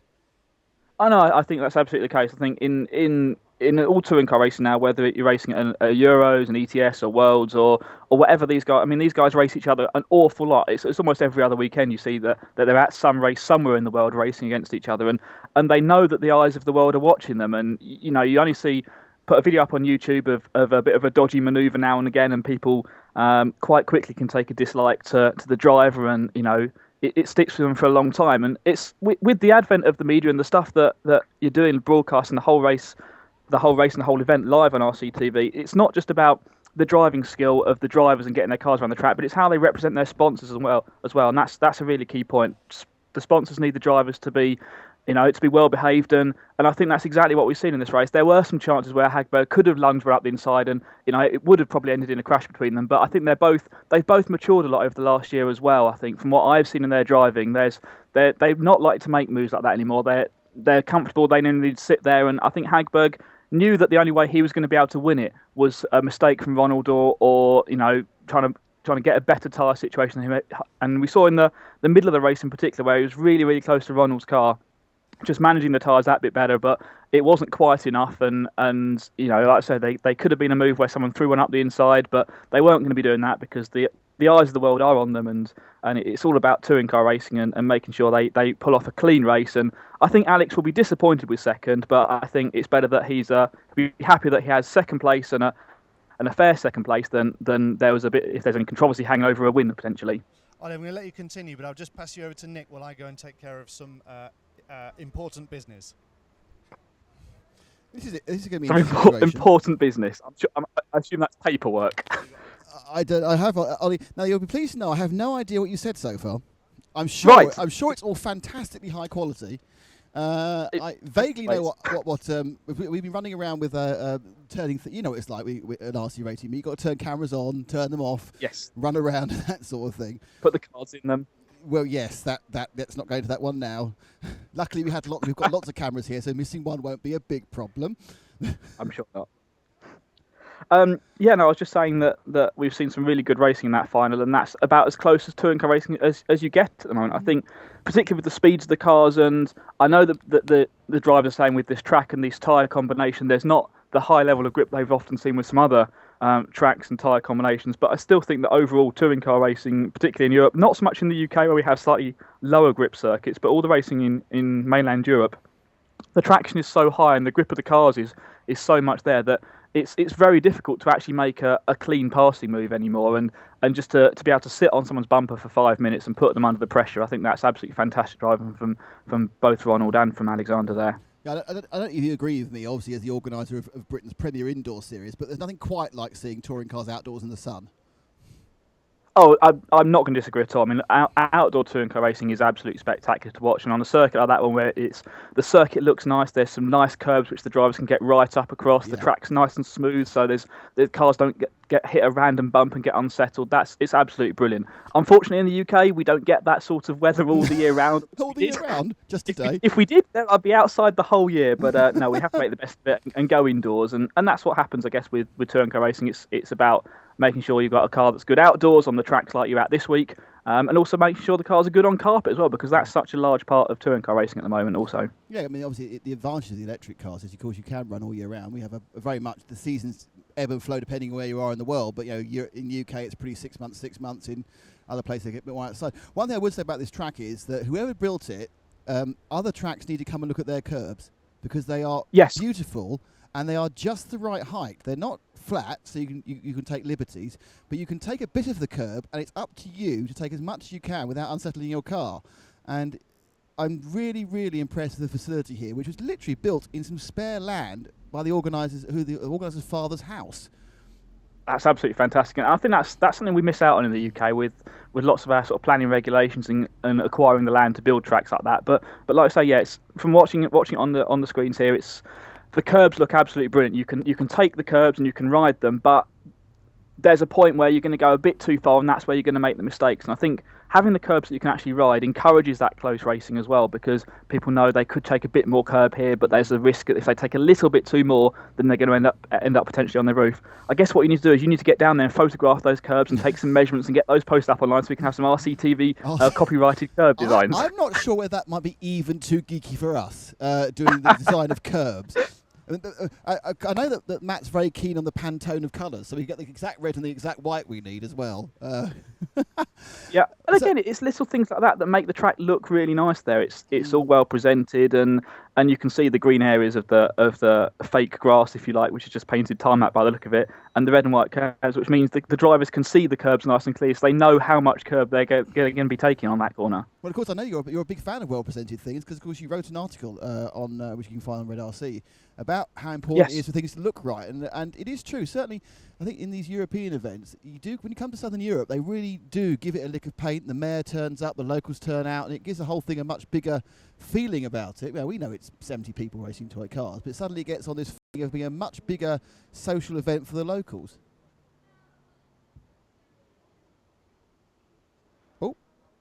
I think we've lost. Hello? Somebody. Oh, yeah, I can still hear you, yeah. I finished my sentence there in a strange place. I was going, yes. Well, yeah, like I say, sounds like you're breaking up a bit from my end, but I don't know if that's my interconnection or you at the track. But yeah, no, it looks absolutely great, and what the guys have done with the track is really, really good. And I think the host club needs to have a big pat on the back for what they've presented, and it looks great on the screens here as well. So yeah, it's all about the little things, I guess, that makes the track good. Like we said, like with the red and white curbs, you've got a nice white line around the edge, so you can clearly see the edge between the racing line and the curbs, and then the painted green grass sections. I think in fairness, even though they painted the curves really well, I wouldn't get near an apex anyway with my driving, but at least I know where I'm supposed to be aiming for, which would probably and help. That's why you're not racing in it, you're just commentating on it. Exactly. I feel, if everyone finds their level. I'm not sure if I found mine. Finally, we've got one more final to go. Alex against Elliot for second place. I think we'd all like to see a close battle, and I think that Elliot's probably nailed it. His car's faster at the start, and Alex is faster at the finish. So if Elliot can be a little bit aggressive, do you think we might see a bit of a big old move in? Is it's not quite so important now?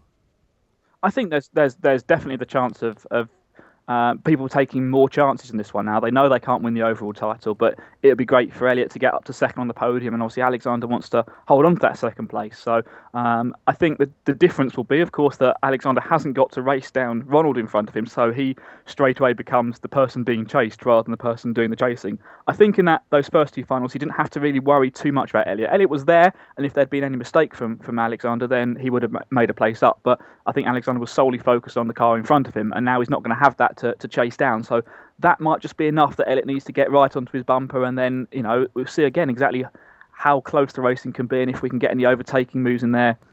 I know Elliot's really fired up, obviously, with the prototype Durango there this week, and it's really great to see that car right up at the top of the timesheets and on top of the A final grid at its first European Championships. And I think they've done a really great job in getting the car up to that point so quickly this year.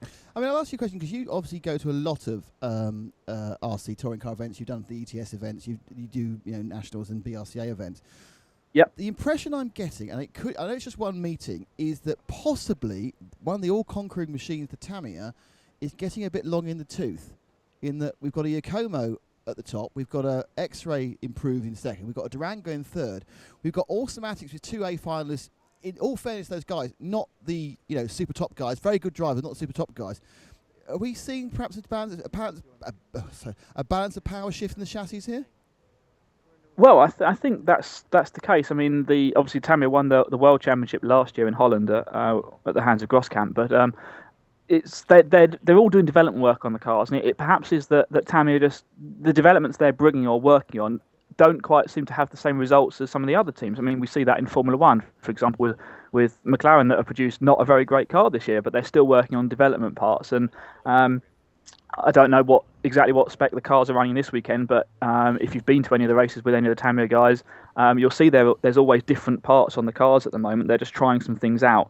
I know Tamiya are working on some new bits again for the car, and they were hoping to have some there at this race. I don't know how much you've been able to glean from them or how much they've actually been able to tell you at the moment, but it certainly seems that Yokomo have spent a lot of time and effort on the touring car market, particularly in Europe, with Ronald and his teammates, and often having Umino coming over from Japan to mechanic the cars for Ronald at lots of these big races. I know he's not there this weekend, but obviously the experience that Ronald's gained from that has helped him massively.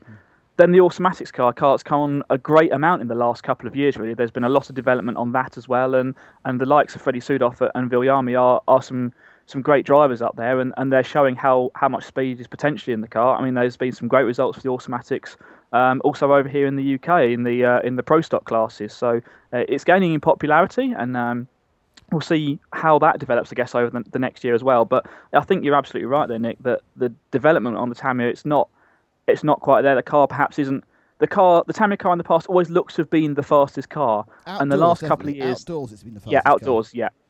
And the last couple of years that isn't the case anymore. The other manufacturers have definitely caught up. The new X-Ray, they're running also some prototype parts on it this week, and that's really on the pace, as you can see from Alexander's result as well, and having the other couple of X-Rays in the A finals with it. So I guess it's how much development time is Tamiya putting on the car. They've got the off-road Worlds this year as well, the electric off-road in California. I know they've worked on some new off-road cars, so perhaps that's taken up a lot of their focus this year, and that's why they're struggling a little bit in the touring car market. But still, I think we say struggling. We've got Groskamp in third and in fourth, and Mark qualifying fifth. That's okay. That's not great results for them, but they're still within 2 seconds realistically of Ronald Volker's pace, which is pretty good, I'd say. But you have to wonder if you had a Groskamp or a Reinhard driving the Automatics, where that would be. That is always the burning question, isn't it? If we swap cars between all of those drivers in the top 10, would the results be the same? How much is the car? How much is the driver? I think my feel is that the fastest drivers in the world are still Ronald, Mark, and Yillis. Alexander, Elliott, also very, very close. I to be honest, I have no idea how fast people like Freddie Sudoff and Viljami actually are. And it'd be, if you swapped them to a Tamiya or a Yokomo or a Durango, or gave one of the top guys in automatics, how close to the pace would they be? Ollie, thank you very much for your again ridiculously insightful views. That's quite all right. We had this problem. I always say this when we're doing the show Motorsport. I always worry when we get an expert on because it just shows us up.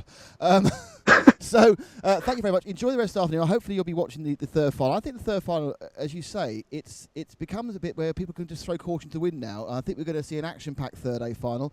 We've got some excitement in the B finals. There's definitely excitement in the lower finals where they're going to be running on canvas around this track. So I think we're going to have a very exciting hour of finals coming up in about 23 minutes. So it gives you enough time to go get a pot noodle or a full roast dinner. I'm not sure which way you're going, Ollie. I'll just have a sandwich, like a normal person will. All right, mate. We'll see you again soon. Cheers, Ollie. Thanks a lot, mate. Thanks so much, Nick. Thanks, everyone. Bye. Cheers. And that was our friend Mr. Meggitt on the line. So what we'll do now is the races are due to start again in, I think, at the top of the hour. Am I right here? At the top of the hour starting. They are at 1 o'clock. We're going to have a little bit of a break until about 5:02. Matt, I can see on my right, is working on the Schumacher MI5 competition. What time are we back? 5:02. 5 to what? 1. So 12:55 or 13:55, depending if you're in Portugal and England or mainland Europe. And we have got another run of finals, which I think will be action-packed. So from us, for now, that's it for a few minutes.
Hey, welcome back. It is now. Well, we're a minute late, but it's you'll let us off. We've had a bit of food, and we've had a bit of ice cream. Stu's texted every single person. Well, I've had an ice cream.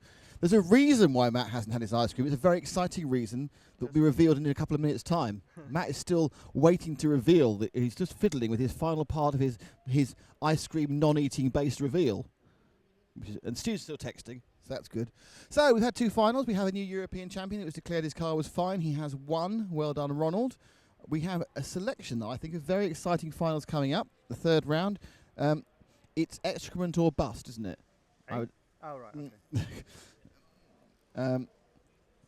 We have more people to induct to the Hall of RC Racing TV, which I can't quite do right now, mainly because I need Matt, who's still doing the exciting thing we talked about before and being finally finished with excitement. And he's got a text. That'll slow him down slightly. So what I'll do is I'll just... first of all, Lukey said, what a great race. This is a while ago for the last set of finals. Thanks to us for a fantastic coverage. Thank you very much. Alex gave it all he's got, said Merrick Commencing. I couldn't agree more. Edward Pickering, I'm pretty confident Volker will be the next world champion. In fairness, we all thought it was going to be the world champion in Holland. It's 9:05 in Brisbane. It was about an hour ago. Merv Wignall points out there's some sort of British touring car event going on, but that's not the proper touring car event. They're full size. Ridiculous. So it's all... Common Harper, said John Tobin. He did come on. Competitive speed 2 is sort of saying things are slightly odd. So we are back, and we're back for the afternoon for the 3rd round of finals. And we are back thanks to, obviously, EFRA, who organised this entire event. And, of course, the auspices of... I'm going to do a reverse order. Firstly, Thunder Power. Thank you for picking up and coming up. We're powered by Thunder Power here today, and obviously on the website we'll be powered by Thunder Power, and we're going to have some great giveaways of Thunder Power coming up in the next couple of months. We are driven by the chassis of Durango and the DTC 410, and we are looking lovely, for our body is clothed with Protoform Lexan loveliness. And thanks to Eric Epp and the gang there. And we'll see walking out now the A final drivers, because we're about to get the F final off in a couple of minutes. They are running round for the F final.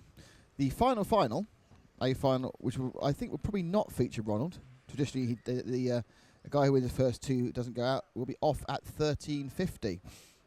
So by 2 o'clock local, 3 o'clock, you're free to go and have a barbecue. It wasn't the fact, I think actually the weather's not quite so nice in all parts of Europe at the moment.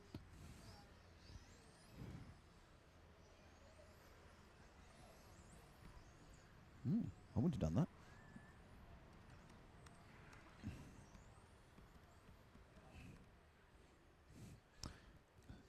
Right. So I'm going to... just going to have to go after the next final. This final. This final, yeah. What? Forget the microphone. Got the microphone. You're talking, we can't hear you. Everyone wants to hear what you say because you're very important. I was about to click go. Were you? Ah, you're about to go flat. I'm about to go flat. I'm about to click go. I can't hear anything. Don't you worry about that, Nick, because I'm not going to talk in this final now. And we're about to get off. We're counting down for the 3rd running of this final. My screen goes blank. What a bloody annoying apple you can be sometimes. So off we go, and it is currently, after 2 runs, Fernando Cordero in car 1 has a 1st and a 3rd, Pedro Jose Mora has a 2nd and a 2nd, and Wojciech Radensky has a 3rd and a 1st. So on points, they're all even. How exciting is that? You've got some maths to do then, have you? Well, only at the end. Effectively, whichever one of those wins. That's what I think. So 1, 2, and 6. Radensky, of course, in the last heat was viciously attacked. Dropped from 1st to 5th, and then a lap later, due to the, what's the word for it?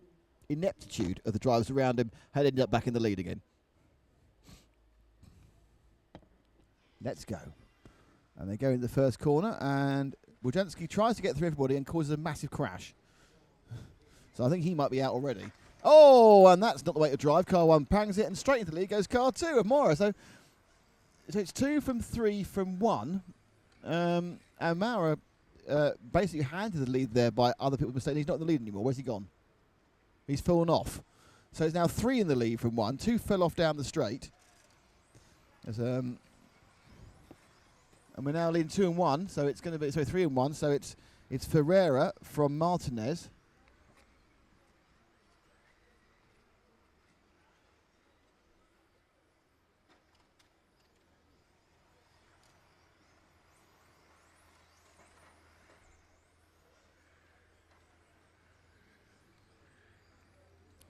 Martinez from Cordero from Ferreira. They come around again, and car 1 now in the lead, you see? Wait long enough, he'll be in the lead. So it's 1 from 5, from 9 from 7, and battling at the back are the other 3 and 6. Radanski needs to get past 8 cars if he's going to win this. But the car leading, which is Cordero, who won the first heat, was 3rd and the 2nd, he's having a nice time. He did make a mistake in that first lap, which dropped him back, but ultimately going back in the lead again. He goes under us. Let's drip back to 3rd, which looks more interesting, which is 9, going around the Durango D with 2. Now 2 was leading as well, and he just mucked it up on the main straight, so he now needs to try and make up for that. Lots of Radwanski's on his roof, so he's out. So forget him; he's not going to win. So it's 1 or 2. 1's leading. 2 we're watching now, which is the lime green machine. That needs to A, stop going over the curbs, and B, start overtaking people. And that is the machine of Mora, but still Cordero. So it's Portugal. The top 6 people in this race are all Portuguese. There we are. In this, the F final for the 2013 European Championships. From Torres Novas Portugal. Matt is multitasking here because he's cutting the camera, he's writing a caption, and he's eating an ice cream at the same time, which I think is a miracle. It's almost a miracle. He's certainly carrying out more dexterity than some of the drivers in this heat, as car 2 decides he doesn't want to go around the corner. So, as we come up now into the protoform point, and they sprint up, that's our leader again. From 3, the battle's 3rd really, between 9 and 4. They go around Durango D, and they are taking a lot of curb, sometimes a tad too much. So the 9 of Guides and the 4 of Silva are entertaining us around the protoform point, and now they're going to put the power on up the Thunder Power straight, around the Parasol, Durango D, and the EFRA E. Tightly in, just different. Oh, a gap there. There's a gap there for 4. There's a chance, I thought, there for Silva, but Guides managed to keep back. And Silva, that was discretion paid better part of the van. They let him through anyway. But now, coming back again is the bright yellow danger machine of car 2. As I said, the bright yellow danger machine of car 2. And he instantly managed to cause a 4-car accident, which is pretty impressive going for anybody. Now they've all crashed themselves again, and he's pinged out there in the second of the cars. Just goes to show that sometimes you can drive in a, what do we say, free-form way, in an independent, spirited way, and it all comes right in the end. So car 2 now is in 4th, but a long way ahead is Cordero, who will pick up this F final. Second place, it's Ferreira in car 5, who's sort of far away. And then it's 4, and then 2, who are watching now going around the Durango D, mainly because he's more likely to do something crazy and entertain us just after lunch. He sticks down a bit of power, sweeps the whole thing into the left and the right, and skippily vip, and turns round. He's not got off the road now for a whole lap, so I'm quite disappointed about that. I am looking for that sort of excitement. So we're now 4 minutes down. I think really we should show the leader because he is doing quite well. So let's pick up the leader, go through protoform point now. And he's up the Thunder Power straight. Sharp left. And he goes into the Durango D. And in fairness to Cordero, he's going to win 2 of these legs, barring disaster. And have been disasters in this heat before. And he's got half a minute, so there'll be 2 laps at his pace. A little bit quite confused about how to turn into the protoform point there. And now he's already shut. I think he's actually kind of calm. He's just shut down. Going, no, I'm just going to get my winner's medal. That's it. I'm just going to go quite slowly, quite easily. I'll get and I brake. And he's now about to start his last lap. This is a lap of honour for Fernando Cordero from Portugal in the white, red, and yellow car. Other people are finishing around him. The second place man's a good 3 seconds back, or 2 seconds actually. And as we watch now, we have a winner. We have Fernando Cordero, who wins the F final. How about that, Matt? Well done to Fernando. That's all I can say. Do you hear the drums, Fernando? No, I hear the sound of a victory. F for Fernando. Is there an E for the E final then? No. Do we have time to do something quite spectacular? Not legally, but yeah. Yes, we can.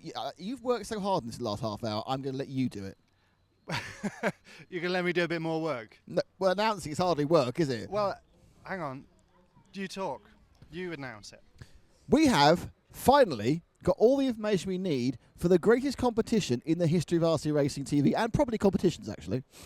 You'd be forgiven for thinking we've been in the sun for too long with this one. Admittedly. You can win anywhere in the world. Anyone's listening. You can be in Japan, you can be in Hawaii, you can be in Texas, you can be in where else?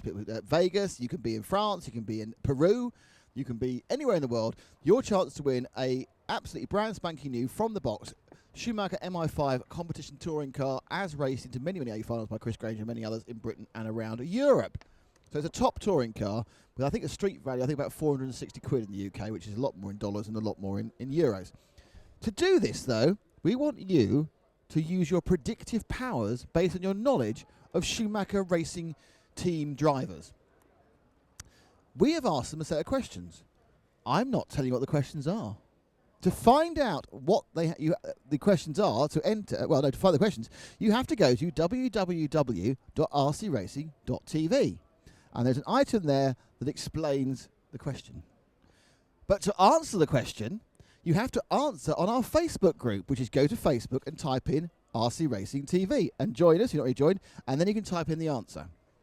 If that sounds like a lot of work for the next 5 minutes, do not worry. You have 2 weeks to do it. Yeah, the competition is over for 2 weeks. I'm going to now post an example. An example's been posted in the Facebook page. It's posted. It's thinking about posting. Ah, There you go. it's in. So Matt McCallum has done it. I've done it. And I'll tell you his example is Skegness Squirrel Badminton. It will make more sense later when you've read the questions in the wonderful world of RC Racing TV. RC Racing TV. Yeah. So at that point, the whole thing makes sense. And you can win MI5. It's really quite simple. But the thing is, to make this fair, there's some people queuing up to get in the group. And so if they can answer, we should usher them in quickly. Right, shouldn't quickly. Matthias Hodelis, who is Matthias. from Sweden. That's You a can great now, name. you're in the group, and you can now enter the competition. Win Martin a Reiser, Schumacher MI5. you are, I think, German. I'm guessing. Oh, that's a lovely profile picture. Oh, Oh, you're not an RC racer, are you? You're Surely. in love. That's really sweet. Martin, you are in the group as well. And somebody here called James Damien Alexander. My son's called James Damon. So Almost. almost feeling that way. He's got kind of an avatar for his devices. Okay.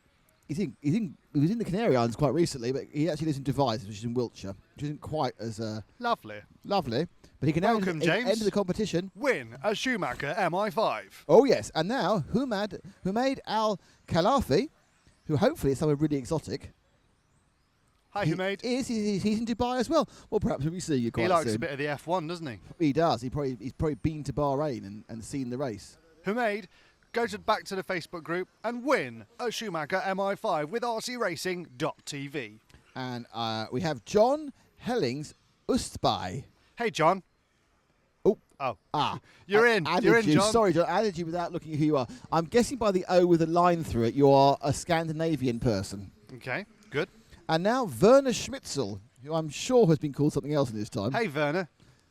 You has the are best wedding song. welcome. He's friends with another people I'm friends with, and he lives in Austria. Hooray, we're coming to Austria in 2 weeks. You are. Where we will reveal the winner of the Schumacher The key MI5. thing happening in Austria is not any championship. It is the reveal of the winner MI5. There are a few more of you waiting to get in. I'm afraid you're going to have to wait a few minutes longer. See Manuel Huber defend the 200mm European Championship on his We'll own get in, on his so home soil. It's home soil.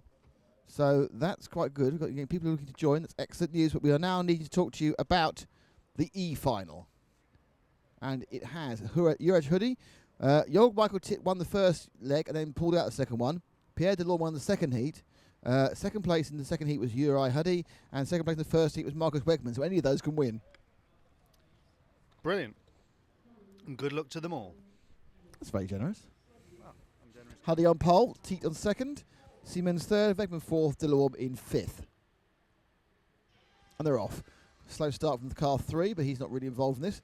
So Hoodie now holds the lead. He didn't hold the lead for long last time. Wegman got through and then Teat got through and then got a stop-go last time round. So it's Huddy and Teat battling again. Hoodie knows a win, and there's a big accident behind. So already those two are a long way ahead with a third place and a gap. So it's Hoodie from Teat. In third place it's Jorge Simones, who's not in this overall battle. And then it's car 5 of DeLorme. So he's got a lot of way to make up. He's going to get himself into the winner's position. Hoodie now looking a lot quicker than the first couple of heats. And is actually stretching out Jorg Michael. And now they're close to going to get it. Go to the Parasol. Teat now on the tail of Uri. The Estonian following the Slovakian. I think it's showing how cosmopolitan the world of RC racing in EFRA is. Not sure how many nations there are here. We never counted, did we? Wasn't that long an opening ceremony. There was quite a few, though. There was Sweden and Spain and Portugal and Britain and Germany and France and Italy and others. Slovakia. So Huddy now getting away a little bit from the young Estonian. I don't think Huddy would mind being called a veteran. He's obviously he's racing with his son. His son isn't 8. His son's about 27. So the man behind X-Ray and Huddy Tools, the Huddy Arena, and many things called Huddy. An FX. Yes, that's not a TV channel. That's the engines. So Uri is actually doing a pretty good job at the moment, though all of them are running quite slow lap times. So I'm sure these people did not get a new set of tyres, because we're seeing 16-second lap times here as a good one. So it just goes to show how lap times disappear as your tyres go off. So excitingly for Uri, he might have to lap some in a minute. And the person he might have to lap is car 9, which is João Carlos Malvera. And that might give Teat a chance to Teat there getting a bit of a power slide as he comes in. Limoges has got himself, I think that's car 4. It's not. It's Wegman who's managed to get himself up to 3rd now. So Wegman is still a way away, but it looks like Teat's now getting a bit closer to Hoodie. So Teat now, as they both quite easily get past car 9 and Malvero, and Teat now beginning to mount a challenge. And we are 2 minutes and half, 2.5 minutes down, 2.5 to go. Oh, and Huddy there, a clip. He turns around through up the inside there, side by side. They battle, they're fendering there. That was almost like British touring cars. They're trying to bash each other out of the way, but no.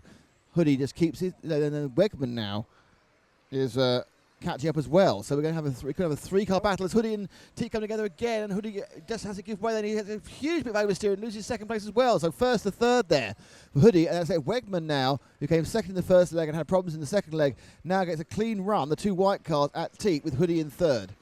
So Jorg Michael Teat from Estonia leads Wegman from Germany. At the moment, Teat's on to win this race because he always has a win from the 1st leg. Wegman has a 2nd. I've no idea what happened now. They swap positions. My guess is it probably go to Teat on the fastest race time because the cars are not going very quickly this lap because the tyres are so old. But Wegman now needs to try and close down Teat. The white car needs to close the white car down, but not get overtaken by the white and pink car. And at the moment, Wegman's actually going slower than Teat. So Teat now is ahead, is looking a little bit happier. He's got about 1.5 minutes to go. So he's got 6 laps, which to hold himself together and win himself a European E-final.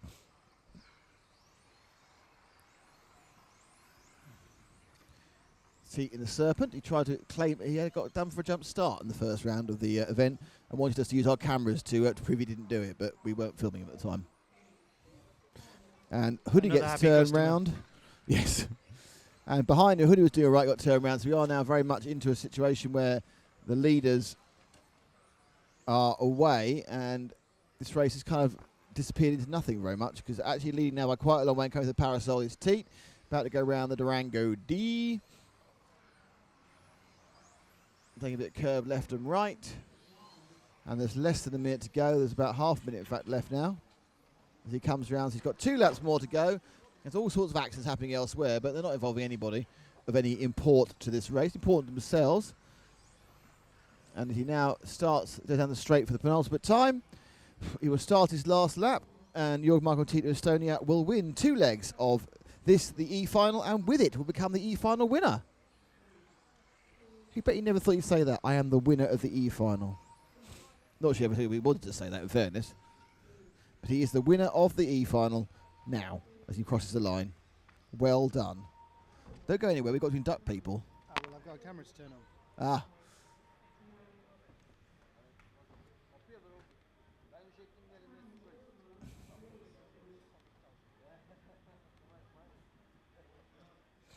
Okay, so that was the E final, the final running. Jorg Michael Teat becomes the winner of that. Next up, my friends, will be the D final. Now, we already know the winner of this one. It's Julian Borowski. Miguel Martino in 2 and Maxime Fravel in 4 both have a second place. And Jeremy Limoges in car 8 has 2/3. All to play for as the singing Matt McCallum comes back to induct people so they can enter our competition. Here I am to save the day. Yes, all right. So first in, it's Todd Gretsch. Todd. Thing is, Todd, this group wasn't the same before you came along. It isn't the same again. It will never be the same again. You with your Wig-based. amazing locks of blonde hair, which may not be your real hair. You're still looking really good though, Todd. Not really sure where he's from, though. I think I'm going to go for America. I'm going for America. We don't mind where you're from, but we know We- where you're going. You're going to the group. No, he's going to the website first. Going to the website to win a Schumacher MI5. By going to the group to answer. And the page to find out what the hell it's all about. What's it all about, Matty? Oh, made you laugh. And it's Aaron Mass who's next. And he's in SC, which I believe... Southern California. Yes, or South Carolina. Ah. It's actually Australia. Okay. Neither. He's in Melbourne. Aaron Mass. Aaron, thank you. Very glad to see you are here. Hi, Aaron. And Thanks you can for enter. being with And us. even though you are the other side of the world, Yes, we'll still post it you. we will still post it you. That's not very good English, is it? We'll send it to you. We will dispatch it to your location. We will. The Aaron prize. Mass, This you is are a added. Schumacher MI5 kit. Aidan Ripley. Aidan Ripley, 9 friends. Oh, Aidan's got himself his Chinese name as well, even though he's from Lancashire. Yeah, that's what the kids do, I think, now. Do they? It's a cool thing to do. Really? It's better than getting a tattoo. You just do it on your Facebook site, do you? You know, in writing that you don't understand, isn't it? And then finding out it means... It's the Chinese it's menu. It means wonton soup. It means disused fireplace. Yes. Condemned stairwell. Up the side of your neck. I've condemned stairwell upside of my neck. So, also, we'd like to induct Michael O'Donnell from Coulson-on-Sea, Norfolk, United Kingdom. That's where I hail from. So What? I'm very, very glad to have some more Norfolk people there. I've seen this wedding cake topper before. That's very cool. What, no RC? Yeah, it's an RC racer getting married and having that's it's a joke. It is a joke. Yeah. Well done. Anyway, thank you for joining us, And Michael. one more person who can now enter the Schumacher competition. Gustav. It's Hey, Gustav. Do you want a Schumacher MI5 for free? We'll send it to you for free. Free. You'll have to build it. A new country. Or Malta. Malta. 12 point. Yes. And it's Gustav Kusheri. Gustav, it's great that you came along. We're going to give you a job now. Oh, yes. He should be in charge of falcons. What do you mean? Maltese falcon. Okay. He can become our falconer. He can be in charge of our birds of prey for the group. Okay. Yes. We have to put on a display or whatever for the Queen. No, you do. You need to fly and everything. Does the Queen rule over Malta as well? Can't remember. Yes, George Trot. I think it is in the Commonwealth. Okay, so we have to put on a display for the Queen. You can handle the falcons. There we are. Fantastic. I think. Has anybody entered the competition yet? I don't think so. No? I think they're all a tad confused. I don't see anyone. You're posting a Skegness Squirrel Badminton may have put many people off entering the competition forever. Well, it's not hard. It's fun. It's a bit of fun, and you might get a very valuable competition racing kit. Adrian Wade out asked of a it. question I could have answered, but it's already been answered. He asked, if Elliot wins the third final, can he take a second overall? Yes, he can, because he'll have a first and a third against 2 seconds. And Dominic Fleischman is watching the whole day today rather than doing a ridiculous teaching exam. I'm now Chris Stack's friend on Facebook as well. Excellent. He says, yes, highest finishing position counts. And thank you, Dominic, for your help there. And don't forget to be here next year. Well, not here, obviously, because it won't be an event, but wherever it's held. And we're off for the D final. And away goes Borowski, who's won this already, but coming up the inside is car 2 of Martino. Now, as Borowski goes very cautious to win, Martino throw. Oh dear, some crashes behind, but the first 2 are happily now sprinting down the back straight through the Protoform point, up the Thunder Power, and it looks like Borowski's going to try and show off by winning all 3 races, which in fairness, he probably would do if he could.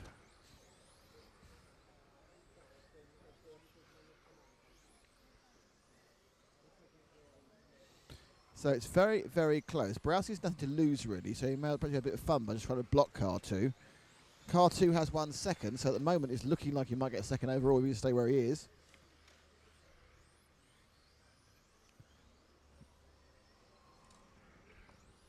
Coming around the Durango D.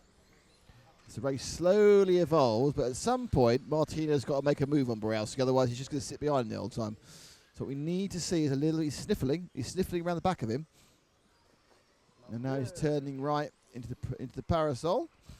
He's very, very close, but he's being a very good boy. He's not trying anything. Oh, now that is cursed the commentator. My commentary. I said he's being a very good boy, just he tips him over, but he waits.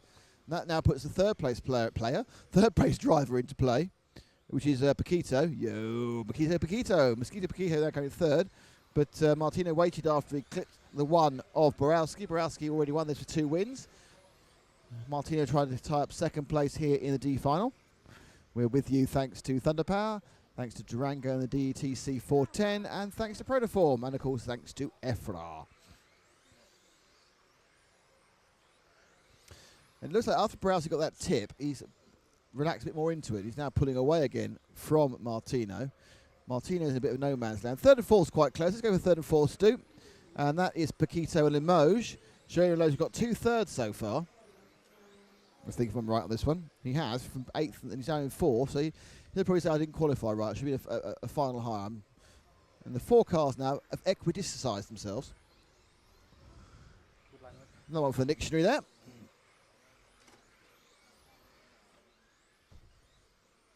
But I think actually, I think they're so close.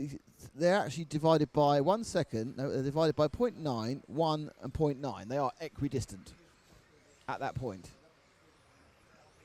And this is a race in the D file that has absolutely no current battles. Paquito is a little bit close, or being closed down a tiny bit by Limoges. Limoges now has got quite close to him. So Limoges, they're going through Parasol around the Durango D is certainly giving it more. If you can give it more than he's already giving it. Looks faster going into the bottom bend. Certainly makes up some space there.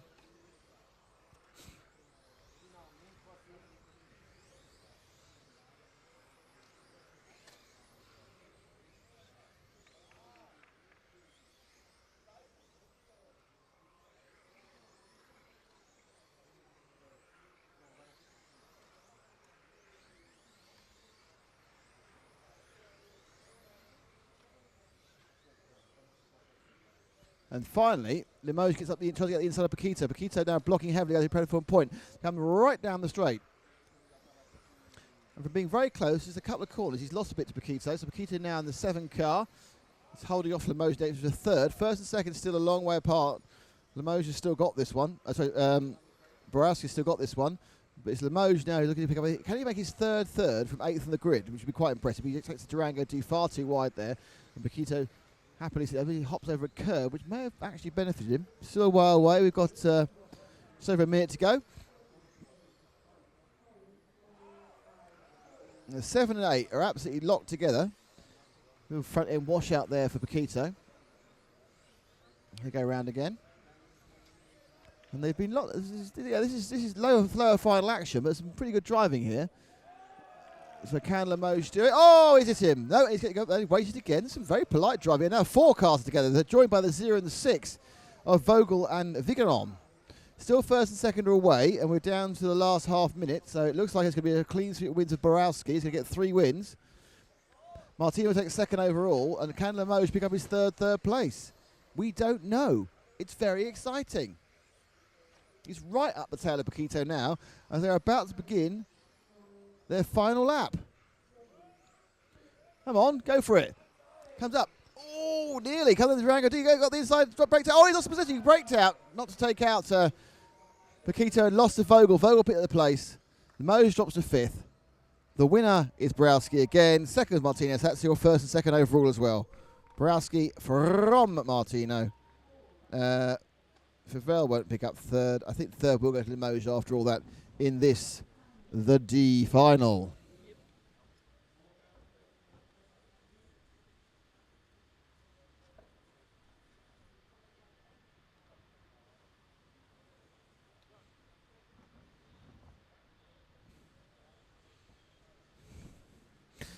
We have our first entry.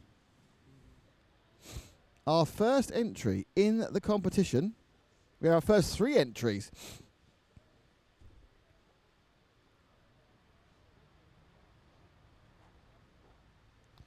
Oh, Paul, you can't write the questions down. Paul, I'm going to have to. I don't know if I'm going to edit your post. You've written the questions. Paul's written the questions down. You can't do that. Paul, I'm deleting your post, Paul Smith. Can you just write down the entry just with the answers you've got? I'm not saying the answers are right or wrong, but we can't have the questions in here.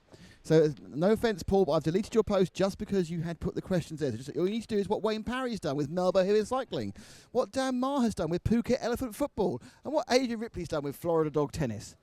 Love it. So- Absolutely love it. And that's all you need to do to answer.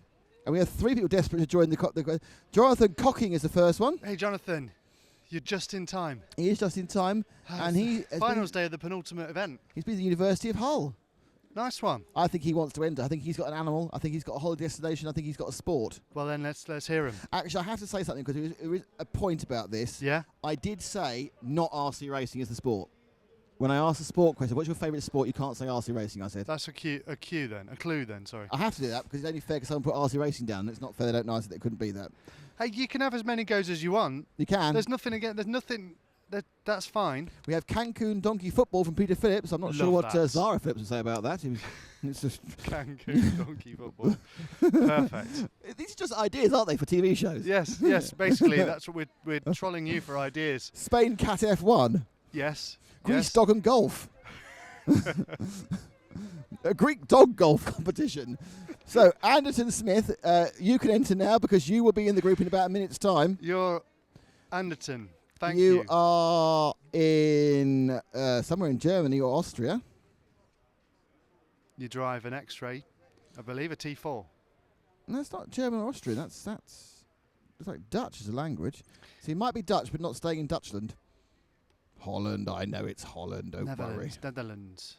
Yeah, so some pretty about what the difference is about the two. Well, Holland's is not strictly No, Holland. correct, is Holland it? is part. It's an Holland area. is one of the Netherlands, isn't it? Is it? And Anderton Okay. Smith, you're already in.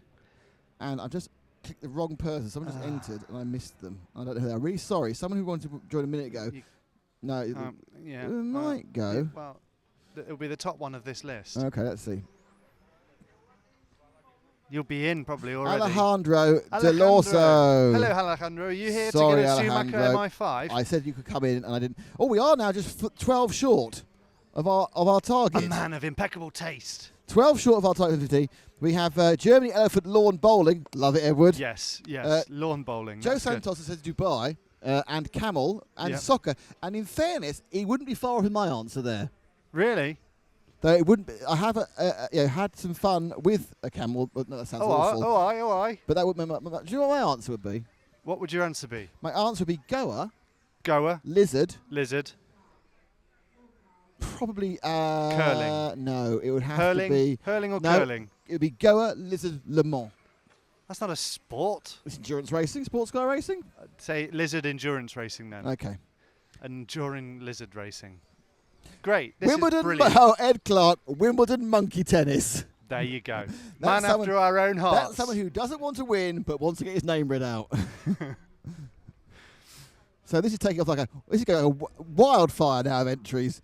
I will so far say no one has it all correct.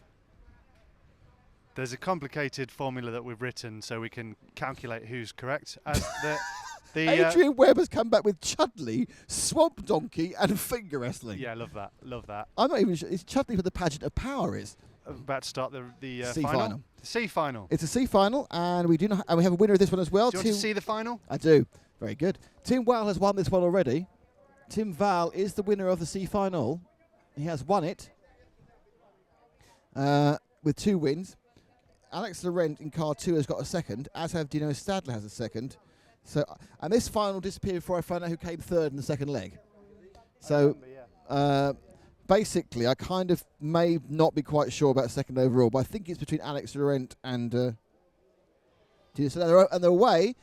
Has car 1 taken part again for the 3rd time? I'm not quite sure if he's decided to have a go. He is in there. So Wow with 2 wins wants to make it a while of a time and have 3 wins. Oh, 1, 2, and 3, 4.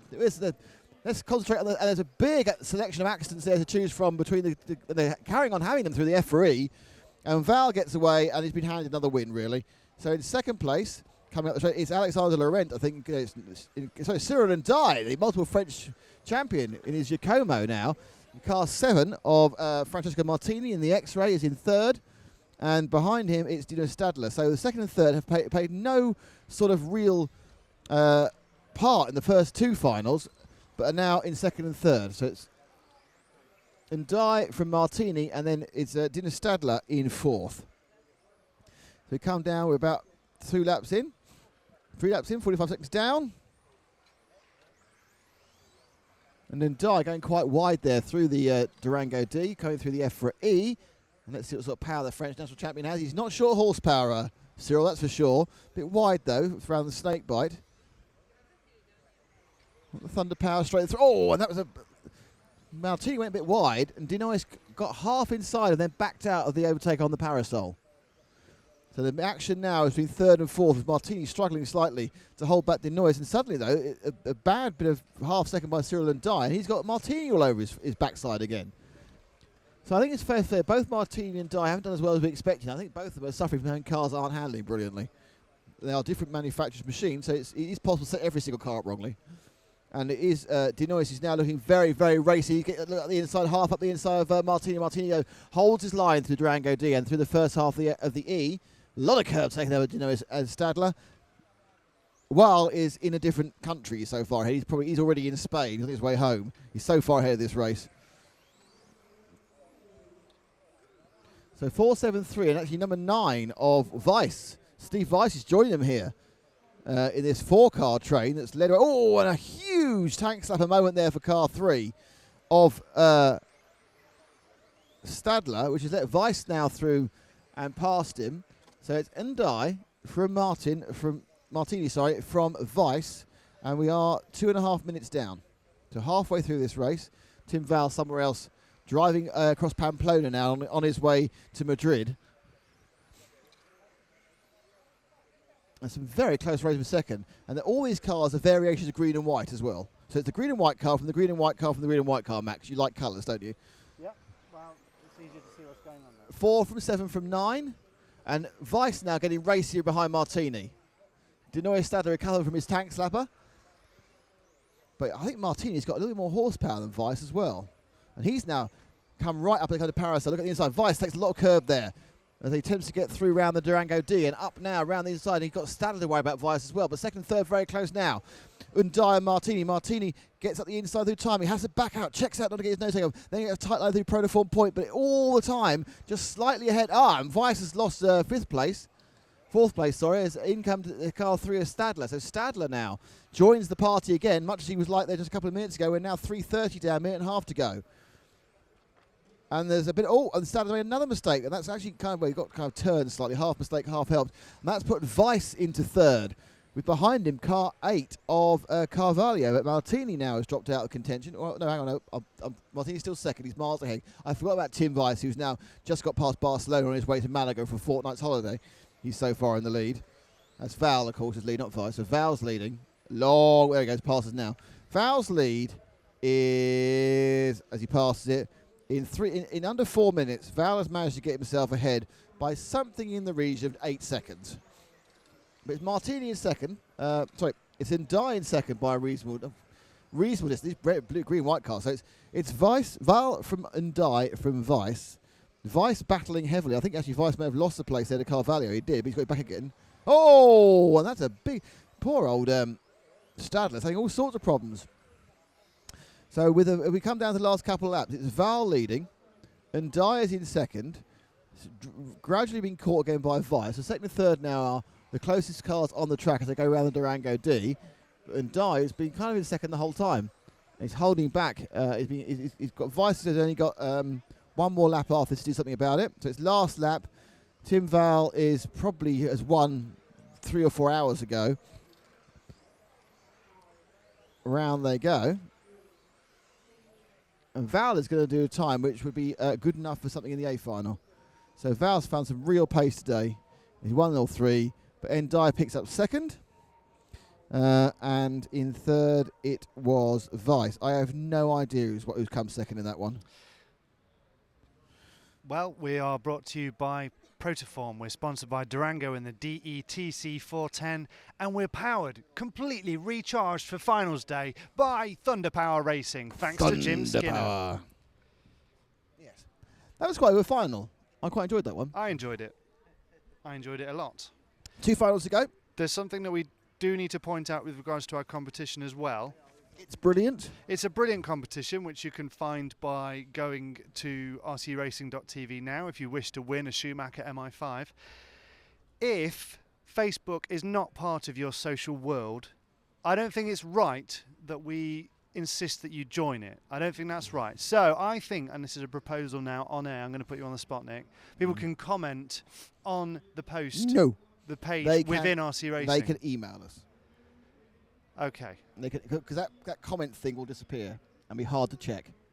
Not from the page, it won't. I think they should email us at info at... No, the competition page. You know, the competition page. Yes, that's good. That's interaction on the website. All right, okay. We have Australia Llama Bobsleigh. Good. Cogno Verano Sloth Football. Prague Goat football. I like Prague Goat Cricket, and Anderson Smith is watching from South Africa, even though he's joined by a friend. So hey, Anderson, you are watching. That's awesome. Thailand horse Unless tennis. his friends hacked into his Facebook account as well. Yes. So if you aren't a Facebooky member type person, that's fine. Just comment on the bottom of the stream. But we would prefer Not you the stream. Not the stream. Sorry, I'm where wrong. the competition is. Sorry, I'm wrong. Don't snap at me. Well, it's nice to have some clarity. David Harris, you need to join so you can enter. Yes. Do you want to join? David wants to join. He's just got married, I think. He's because got he has some a picture of minions. His marriage. Where is he based? I don't know. The Abyss. ACT, which is Australia, I think. He is in. I'm sure he's in Australia. That's sort of, yeah. I'm basically saying he's in Australia. If he's not, I apologise.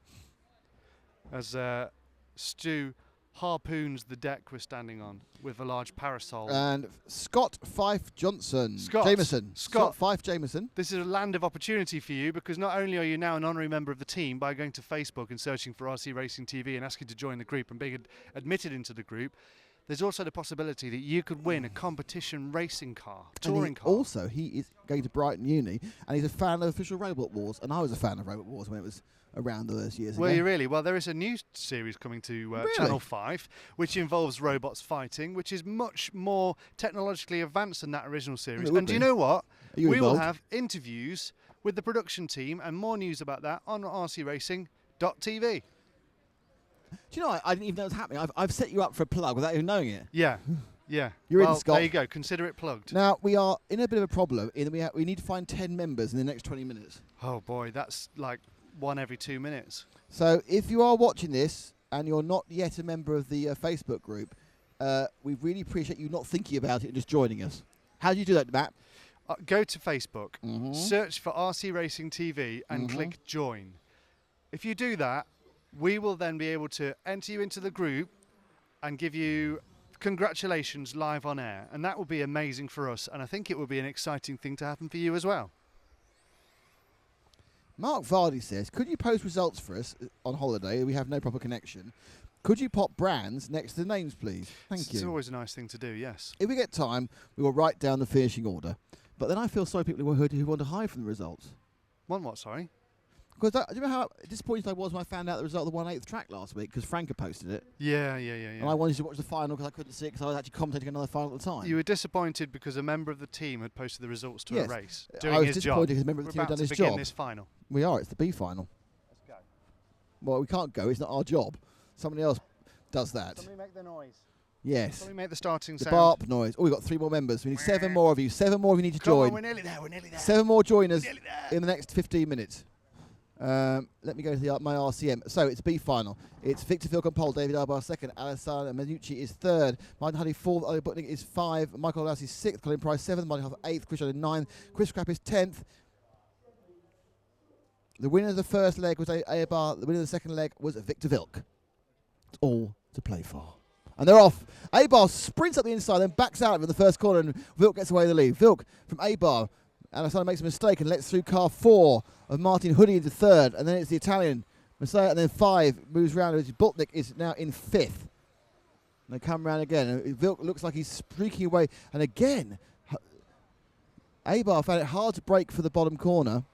And Hoodie now looking up the inside. So he's been backed by Abar. Vilk not getting away as quickly as he did last time, where he just sprinted away from all of them. He now hits down the straight. So Victor Vilk, probably the surprise person not to be in the A final. He was the 11th qualifier, the worst position, the BQ. As they go round now, and suddenly Hoodie has got through into second, got past Abar and found a real lease of speed. He's starting to harry Vilk for the win. I don't think Hoodie can win this. He's got a couple of fourths. And Vilk already has a third, but he could win the leg. So it's Hoodie and Vilk, to Tamiya and an X-ray, and they're going round the EFRA. And the power is put down hard.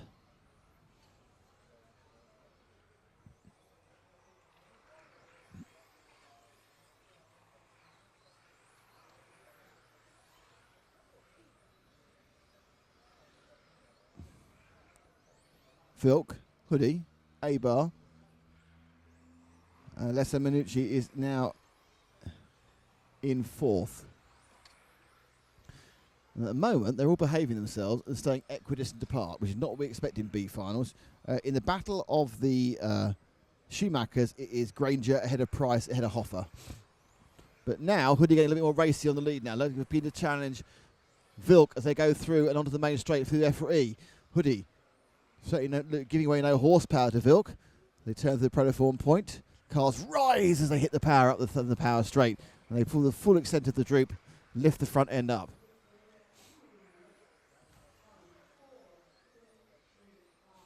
I'm going to sneeze, Matt. You need to commentate. Oh, as I say, I was going to sneeze. Hoodie gets past. That's inopportune nasal issues there, as Hoodie actually overtakes as I'm about to sneeze through the protoform point. In second place, now Vilk, and then third, Abar is Hoodie's there. Oh, Hoodie goes wide, may lose it again. Almost as soon as he's getting it, he went wide there through Parasol, but he didn't quite give enough way for Vilk to get through. That gives Vilk some hope, but Hoodie looks good in this one. Sorry, a bit of a hay fever moment there. So the three cars are tied together.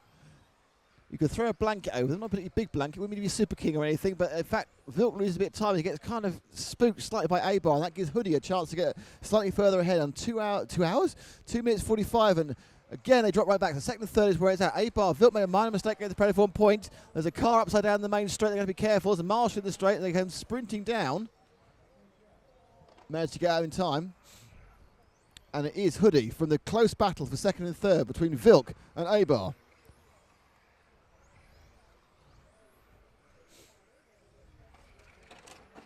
Huge accident in front of us. Doesn't matter. I think maybe in a Schumacher international accident there.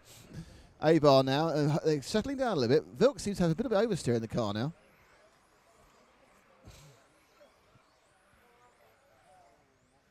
And Hoodie, from really Vilk didn't show much pace in the first leg and won the second leg, and Hoodie hasn't shown much pace in either of the two legs, and now he's winning the third one.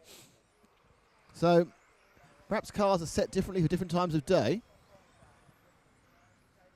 They go through the EFRA and a long way down the straight before turning again. Turn again, Dick Robinson. And this time, the A-bars dropped way back, and we're down to the last minute. There's a minute to go. Vilk in this B final, looking to take Hoodie for the win. And comes up the straight.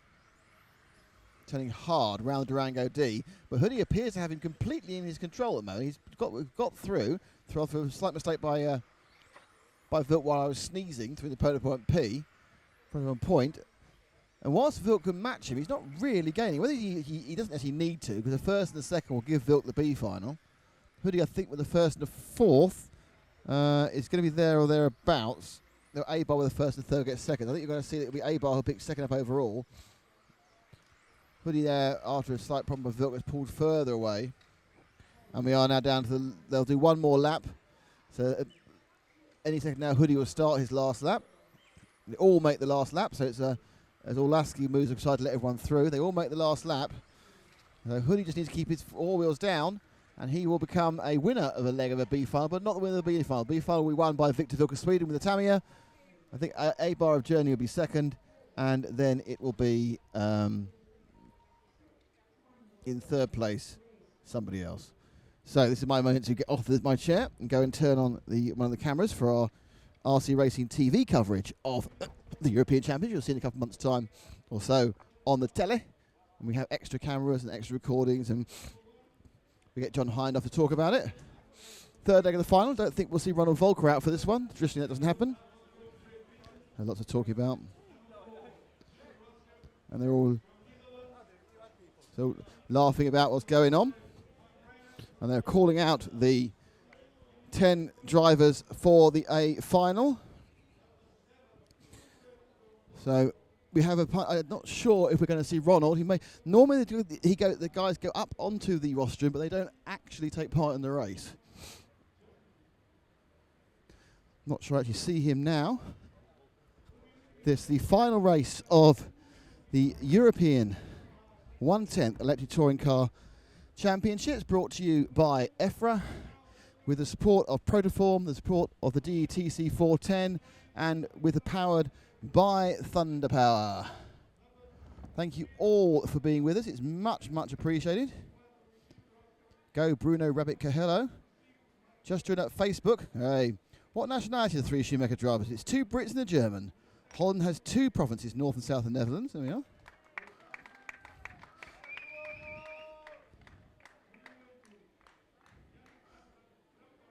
So as we come for the third final, we need to rapidly go to RC Racing TV and rapidly try and add people. So here we go. And it is, there's lots. I'm going to have to add Patrick Dos Santos. Hey, Patrick. Thank you so much. Please enter. Yes, enter the competition. Oystein Nygaard, you're a star. You're probably Norwegian. I think possibly you're in. Win an MI5. Go on, you can do it. Ricky Vercal. Go on, Ricky. Thanks Super for being Ricky. with us. Luis Miguel Rosina. Hey, Louis. If it's Louis, hello. Hello. If it's Lewis, also hello. Dave Matthews. Dave Matthews Band. It could be. Dave Matthews. Hi, Dave. Thanks for being with us. You made it just in time for the third A final. And Gonzalo Garcia. Hey, Gonzalo. Now, I believe that means we're 2 short. I'm short We're of 4 breath. short. We need 4 more members. Rapidly running out of breath. Oh, now there's a word here from our pundit, Chris Granger. Is Ronald Volker going to win this one? I doubt he'll run this one, so hopefully he won't win this one. Who was the winner of the Schumacher Internecine battle? I believe it was Colin, followed by me, and as predicted, Martin third. You'll be pleased to know that the competition we have set with the team is all going quite well. Excellent. But you must not give any of your answers away to anybody ever. I won't. I promise I won't put it on my Facebook status. Excellent. You do better not. So Alex is going to win this one. Ooh. Is this reverse psychology so Elliot wins? No, I just think Alex is fast. All right, stop the UK stuff. That's Chris. That's our resident martial moment there from Chris Granger. We are, as I said, 3 people short. We need 4 people. Come Antarctica on. piranha diving, says Marco Hugius. I want to say thank you to Oliver Balwens of Brussels. You're a lifesaver, mate. You are a I complete want to lifesaver. say thank you to Bob Wright. They are being added by people, which didn't count quite so much. Yeah. Brad Verco, you chose to join. Yes, Brad. You're honorary chef for the rest of the afternoon. And you just got married. That's lovely. Well, that's beautiful. Congratulations. Where's Brad from? He's off to the He was off to the TITC, which I'm well, sure we was have a lot made of fun. this thanks to picking adding people, which we're not really supposed to do it, but. And it's 30 seconds to the final, right? So let's focus on the final. We've made 1750. Thank you very much. Thank you to Protoform. Thank you to Durango, We have TETC 410, and Thunder Power Racing. And we have a blank space where you would expect to see Ronald Volker. He's won the first 2 heats. He does not need to take part. His car has passed scrutiny. He has won. It's Hagberg, Harper, Groskamp, Reinhard, Kotoven, Cahello, Prumper, Sudorf, and Marco Kaufmann in 10th. And they're off. Harper looking quite racy in the first corner, but a good start from Hagberg. And now Harper has more issues from Groskamp in second than he has going forward. So Groskamp in third, sorry. Reinhard as well. It's the 3-4-5. Kotoven, who had a good chance of a good result, and made a bit of a spinny start, which isn't good. He's gone off on his side. Hagberg streaks away in the lead. Behind him, Harper, who's going to need to catch up very quickly. And then you've got the battle for third and fourth between the 2 Tamiya drivers, Groskamp and Reinhard. Behind them, it's the 8 machine of Yannick Prumper with the Yakobo. then Kahalo and the rest of the field. Hagberg is literally leaping off. Now, the interesting thing is, can Groskamp have some sort of reaction, some sort of way of coming back at Harper? He's fending off Reinhard as well. But it is looking at the moment like Hagberg, really, without Volker in front of him, he looks even quicker than he did when Volker was in front of him. Harper now, beginning to eke out a bit of a gap. Let's go down to the concentrate on third and fourth, which is the battle between Groskamp and Reinhard, as Harper makes a minor mistake there. So Groskamp and Reinhard very, very close to the telephone point, and they're coming up now, powering up through the parasol and round the Durango D. That's your battle, the third and fourth battle, because up in first and second, it's still Hagberg and Harper, and they're equidistant apart. But Groskamp getting a bit closer. Can he make a move on Harper? But no, he's holding off. He's fending off triple world champion. You've got world champions 4 of the last 5 times in those 2 cars, the 2 Tamias, the Groskamp, the Reinhard. They come down the straight, turning sharp and looking for a way through. I think that we need to see what's going on, but it's a very, very close battle here between the 2 Tamiya boys. At the front, Hagberg is just proving that he is the second class of the field. Without Volker, he's probably just released and going. Harper in third also has a bit of space. Some accidents behind. Kahela having some problems, but it's third and fourth is where it's at. And it's Groskamp from Reinhard. The Dutchman, the current world champion, ahead of the German who won the 2 previous world championships and they won 2 before that. So the 04, 08 and 10 champion just behind the 12 champion. Hagberg still leading. Harper still second. And these 2 guys battling for third and fourth. And they all seem very, very evenly matched. Hagberg leading by about 1.8 to 2 seconds. And looking quite relaxed and quite confident with the whole thing.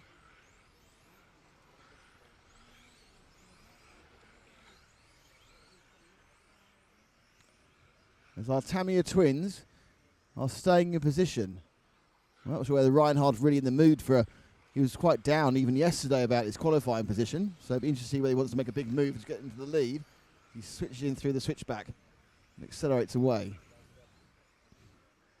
Left, then right. Nips around the protoform point. Going through Parasol. Groskamp perhaps eking out a bit of a lead and perhaps getting a little bit closer to Elliot Harper with 3 minutes and 10 seconds down. So Hagberg less than 2 minutes from victory, which will give him second place overall.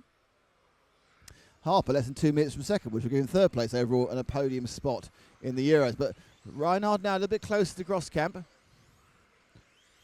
as they run through, but not that much closer.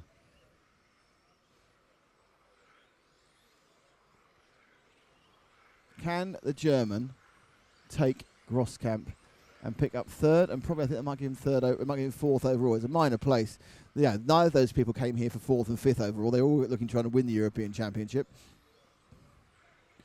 But that dream has been shattered by the fantastic performances of Ronald Volker and the rather efficient performance of Hagberg and Harper as well. It's very. I've not seen an event where we've seen 2 cars and the third car consistently better than everyone else. There's very little mix-up here. Obviously one person dominating, but never kind of a trio dominating like this. And you're kind of wondering, whereas Harper makes a minor mistake and gets a bit closer there to Groskamp, and that's costing quite a bit. And now Harper's looking a bit wobbly, and it's Groskamp now has a chance. I'm sure Groskamp's much more prepared to be aggressive with Harper than he would be than Reinhard is with his teammate. They go through the EFRA, and we are down to about 2 more laps after this one.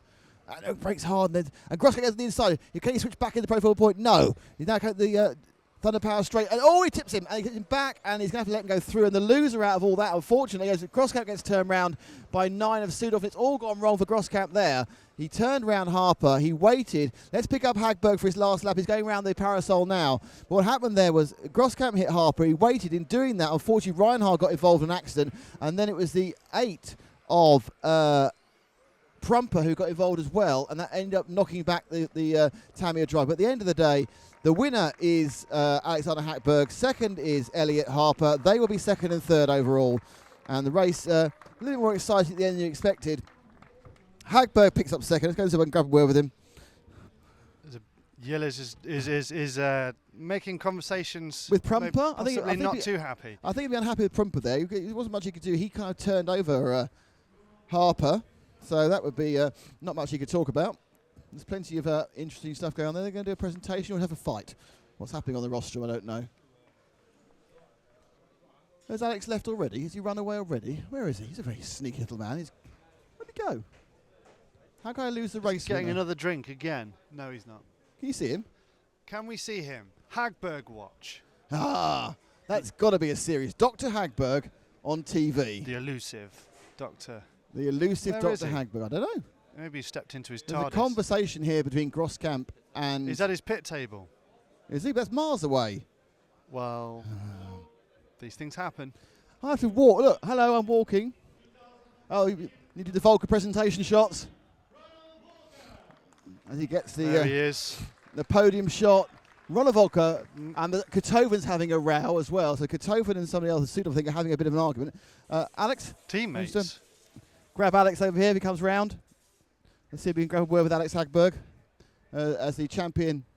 He gets a cuddle from Martin Hoodie. Let's just get past this. We get in the clear view of Alex getting. Alex, great race, great finals, but not the victory. Yeah, I mean, I'm very pleased with second place, but I know that the car had so much more potential, and it's a bit of a shame to miss out on the win, but still I'm very pleased with second place. It seems the developments that X-Ray have done have made this car really, really competitive outdoors, which has been a problem in the past, hasn't it? I mean, we've found a lot more steering than we have had in the past, which was what we struggled with, but now the car turns really well, and yeah, we worked really hard to find a good setup, and here it paid off. So, Alex, well done, great weekend. Thank you very much. thanks. So there we are. That is our second place man, and more importantly, as up there is our Fernando, the man who from Portugal, and that in fact ends our broadcast here from Portugal at the Torres Novas Club. I want to thank my erstwhile colleagues, Stu Noble behind the camera, Matt McCallum behind the microphone and pressing the buttons and charging the batteries and doing lots of other stuff that's very clever and setting the competitions. Yeah. Don't forget to go to www.rcracing.tv to find out the questions to win a Schumacher MI5. Yes. Then go to the Facebook to answer the questions. We will have probably tomorrow sometimes a complete high-def version of these finals for you to enjoy ad infinitum with the A finals. But until then, I'd like to say thank you to EFRA. I'd like to say very much thank you to Thunder Power. Thank you to Team Durango. Well done your third place, your prototype car. Excellent work by Elliot there with the Durango DETC 410. And certainly thank you to Protoform and the whole Proline family, who we really couldn't do it without, as we couldn't do without EFRA. So with that, I hope you enjoyed our broadcast. We have loads to do, and we have to catch a flight, and we have to get home. Then Matt gets 10 days off before we're off for the storing with John Hindhoff for 4 days of IC touring car action. That's all to come on rcracing.tv.